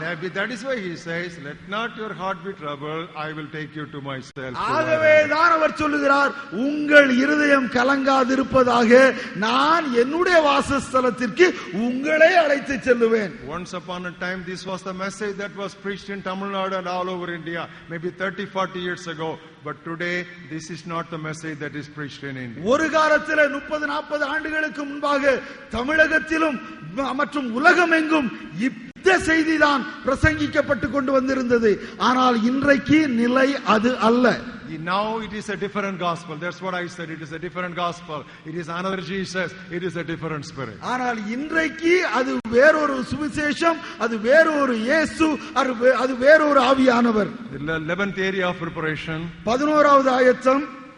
Bereavement and second coming. நெருங்கியவர்களின் இழப்பும் மரணமும் இரண்டாம் வருகையும். Bereavement and second coming. நெருங்கியவர்களின் மரணமும் இரண்டாம் வருகையும். 1 Thessalonians 4th chapter from 13th verse. 1 தெசலோனிக்கேயர் 4வது அத்தியாயம் 13வது வசனம் முதல். We all have someone very dear and near to us passing away from this world. நமக்கு எல்லாருக்குமே நமக்கு நெருங்கினவர்கள், நமக்கு பிரியமானவர்கள் நம்மை விட்டு இந்த உலகத்திலே நம்மை விட்டு கடந்து போயிருக்கலாம். And it might happen tomorrow or day after. நாளைக்கோ நாளை மறுதினத்திலோ அது நடக்கலாம். Death is sure. மரணம் நிச்சயமாய் வரும். But I do not want you to be ignorant, brethren, concerning those who have fallen asleep, lest you sorrow as others who have no hope. அன்றியும் சகோதரரே, நித்திரை அடைந்தவர்களின் நிமித்தம் நீங்கள் நம்பிக்கை அற்றவர்களான மற்றவர்களைப் போல துக்கித்து அறிவில்லாதிருக்க எனக்கு மனதில்லை. If we believe that Jesus died and rose again, even so God will bring with him those who sleep in Jesus. இயேசுவானவர் மரித்து பின்பு எழுந்திருந்தார் என்று விசுவாசிக்கிறோமே, அப்படியே இயேசுவுக்குள் நித்திரை அடைந்தவர்களையும் தேவன் அவரோடு கூட கொண்டு வருவார். 18th verse. 18வது வசனம். Therefore comfort one another with these words. ஆகையால் இந்த வார்த்தைகளினாலே நீங்கள் ஒருவரை ஒருவர் தேற்றுங்கள். Who knows, some of us sitting here may lose our dear ones this month, next month, next year. Why not? It might happen. But remember, we are not to sorrow like those who have no hope, but we are waiting for the Lord Jesus Christ to bring them with him, and we also will be caught up in the midair. யாருக்கு தெரியும், இங்கே உட்கார்ந்திருக்கிறவர்களில் நம்மில் சிலர் ஒருவேளை இந்த மாதத்திலோ அடுத்த மாதத்திலோ அடுத்த வருடத்திலோ நமக்கு பிரியமானவர்களை நாம் இழந்துவிடக்கூடும். ஆனால் அப்படிப்பட்ட சமயத்திலே நம்பிக்கையற்ற மற்றவர்களைப் போல நாம் துக்கித்து இருக்க வேண்டிய அவசியம் இல்லையே. ஏனென்று சொன்னால் நம்முடைய கர்த்தராகிய இயேசு கிறிஸ்து வருகிறார். இந்த வார்த்தையினாலே நாம் ஒருவரை ஒருவர் தேற்ற வேண்டும். Turn with me for the final preparation, which is final salvation and second coming. அந்த கடைசி ஆயத்தத்திற்கு வருவோம். அது கடைசி முடிவான ரட்சிப்பும் இரண்டாம் வருகையும். Final salvation and second coming. முடிவான ரட்சிப்பும் இரண்டாம் வருகையும். Romans 13th chapter and 11th verse. ரோமர் 13வது அத்தியாயம் 11வது வசனம். Do this knowing the time that now it is high time to awake out of sleep, for now our salvation is nearer than when we first believed. நித்திரையை விட்டு எழுந்திருக்கத்தக்க வேளை ஆயிற்றென்று நாம் காலத்தை அறிந்தவர்களாய் இப்படி நடக்க வேண்டும். நாம் விசுவாசிகள் ஆனபோது ரட்சிப்பு சமீபமாய் இருந்ததை பார்க்கிலும் இப்பொழுது அது நமக்கு அதிக சமீபமாயிருக்கிறது. Salvation must be understood in three tenses. இந்த ரட்சிப்பை நாம் மூன்று காலங்களிலே புரிந்து கொள்ள வேண்டும். Salvation past, deliverance from the penalty of sin. கடந்த கால ரட்சிப்பு பாவத்தின் தண்டனையிலிருந்து விடுதலை. Salvation present, deliverance from the power of sin. நிகழ்கால ரட்சிப்பு பாவத்தின் வல்லமையிலிருந்து விடுதலை. Salvation future, deliverance from the very presence of sin. எதிர்கால ரட்சிப்பு அது பாவத்தின் பிரசன்னத்திலிருந்து விடுதலை. We have already experienced salvation past. நாம் ஏற்கனவே இந்த கடந்த கால ரட்சிப்பை அனுபவித்திருக்கிறோம். And we are experiencing salvation present. இந்த நிகழ்கால ரட்சிப்பை நாம் அனுபவித்துக் கொண்டிருக்கிறோம். The final salvation is much nearer now than when it was when we believed on the Lord Jesus Christ. ஆனால் நம்முடைய எதிர்கால ரட்சிப்போ நாம் ஆண்டவராகிய இயேசு கிறிஸ்துவை விசுவாசித்த அந்த நாளை காட்டிலும் இப்பொழுது அதிக சமீபமாயிருக்கிறது. 1 Thessalonians 5th chapter verses 2 and 9. 1 தெசலோனிக்கேயர் 5வது அத்தியாயம் 2வது 9வது வசனங்கள். The coming of the Lord will come as a thief in the night. The coming of the Lord will come as a thief in the night. இரவிலே திருடன் வருகிற விதமாய் கர்த்தருடைய நாள் வரும் என்று நீங்கள் நன்றாய் அறிந்திருக்கிறீர்களே. And the 9th verse speaks about the salvation that is nearer. இரவு என்று சொல்லுகிறது இந்த சமீபமாய் இருக்கிற ரட்சிப்பை குறித்து பேசுகிறது. And come with me to Hebrews 9th chapter verses 26 and 28. எபிரேயர் 9வது அத்தியாயம் 26வது வசனம் முதல் 28வது வசனம் வரை இருக்கிற வசன பகுதியை வாசிப்போம். Please turn your Bibles to Hebrews 10th chapter from verse 26 to 28. Hebrews 9:26 to 28. எபிரேயர் 9வது அத்தியாயம் 26வது வசனம் முதல் 28வது வசனம் வரை. He then would have had to suffer often since the foundation of the world, but he now, once at the end of the ages, he has appeared to put away sin by the sacrifice of himself. அப்படி இருந்ததினாலே உலகம் உண்டானது முதற்கொண்டு அவர் அநேக தரம் பாடுபட வேண்டியதாக இருக்குமே, அப்படியல்ல அவர் தம்மை தாமே பலியிடுகிறதினாலே பாவங்களை நீக்கும் பொருட்டாக இந்த கடைசி காலத்திலே ஒரே தரம் வெளிப்பட்டார். It is appointed for men once to die, but after this the judgment. அன்றியும் ஒரே தரம் மரிப்பதும் பின்பு நியாய தீர்ப்படைவதும் மனுஷருக்கு நியமிக்கப்பட்டிருக்கிறபடியே. So Christ was offered once to bear the sins of many, but to those who eagerly wait for him, he will appear a second time apart from sin for salvation. கிறிஸ்துவும் அநேகருடைய பாவங்களை சுமந்து தீர்க்கும்படிக்கு ஒரே தரம் பலியிடப்பட்டு தமக்காக காத்து கொண்டிருக்கிறவர்களுக்கு ரட்சிப்பை அருளும்படி இரண்டாம் தரம் பாவம் இல்லாமல் தரிசனமாவார். Shall we all stand up with our Bibles in our hand? நம்முடைய வேதத்தை கையில எடுத்துக்கொண்டவர்களாக நாம் எல்லாரும் எழுந்து நிற்போமா? Open the Bible to the last page of the Holy Bible. வேதாகமத்தின் கடைசி பக்கத்திற்கு வாருங்கள். Book of Revelation 22nd chapter. வெளிப்படுத்தலின் புத்தகம் 22வது அத்தியாயம். We all will read the last two verses of this 22nd chapter together. இந்த 22வது அத்தியாயத்தின் கடைசி இரண்டு வசனங்களை நாம் எல்லாரும் சேர்ந்து வாசிப்போம். 1, 2. He who இவைகளை testifies சாட்சியாய் அறிவிக்கிறவர் மெய்யாகவே நான் சீக்கிரமாய் வருகிறேன் என்கிறார். ஆமென். கர்த்தராகிய இயேசுவே வாரும். நம்முடைய கர்த்தராகிய இயேசு கிறிஸ்துவின் கிருபை உங்கள் அனைவரோடும் கூட இருப்பதாக. ஆமென். Even so, come Lord Jesus. In Greek it is pronounced as Maranatha, or maybe in Aramaic. ஆமென். கர்த்தராகிய இயேசுவே வாரும் என்பதைத்தான் எபிரேய பாஷையிலே மாரநாதா என்று சொல்லுகிறோம். So we lift up our hands and shout Maranatha thrice. நாம் நம்முடைய கைகளை உயர்த்தி இரண்டு முறை மாரநாதா, மூன்று முறை மாரநாதா என்று சொல்வோமாக. Maranatha, Maranatha, Maranatha, Maranatha. Shall we pray? நாம் ஜெபிப்போம். May the grace of our Lord Jesus Christ நம்முடைய கர்த்தராகிய இயேசு கிறிஸ்துவின் கிருபையும் and the love of God பிதாவாகிய தேவனுடைய அன்பும் and the fellowship of the Holy Spirit பரிசுத்த ஆவியானவருடைய ஐக்கியமும் be with you all forever. உங்கள் அனைவரோடும் கூட எப்பொழுதும் இருப்பதாக. Amen. ஆமென். Maranatha, Maranatha, Maranatha, Maranatha, Maranatha. Maranatha.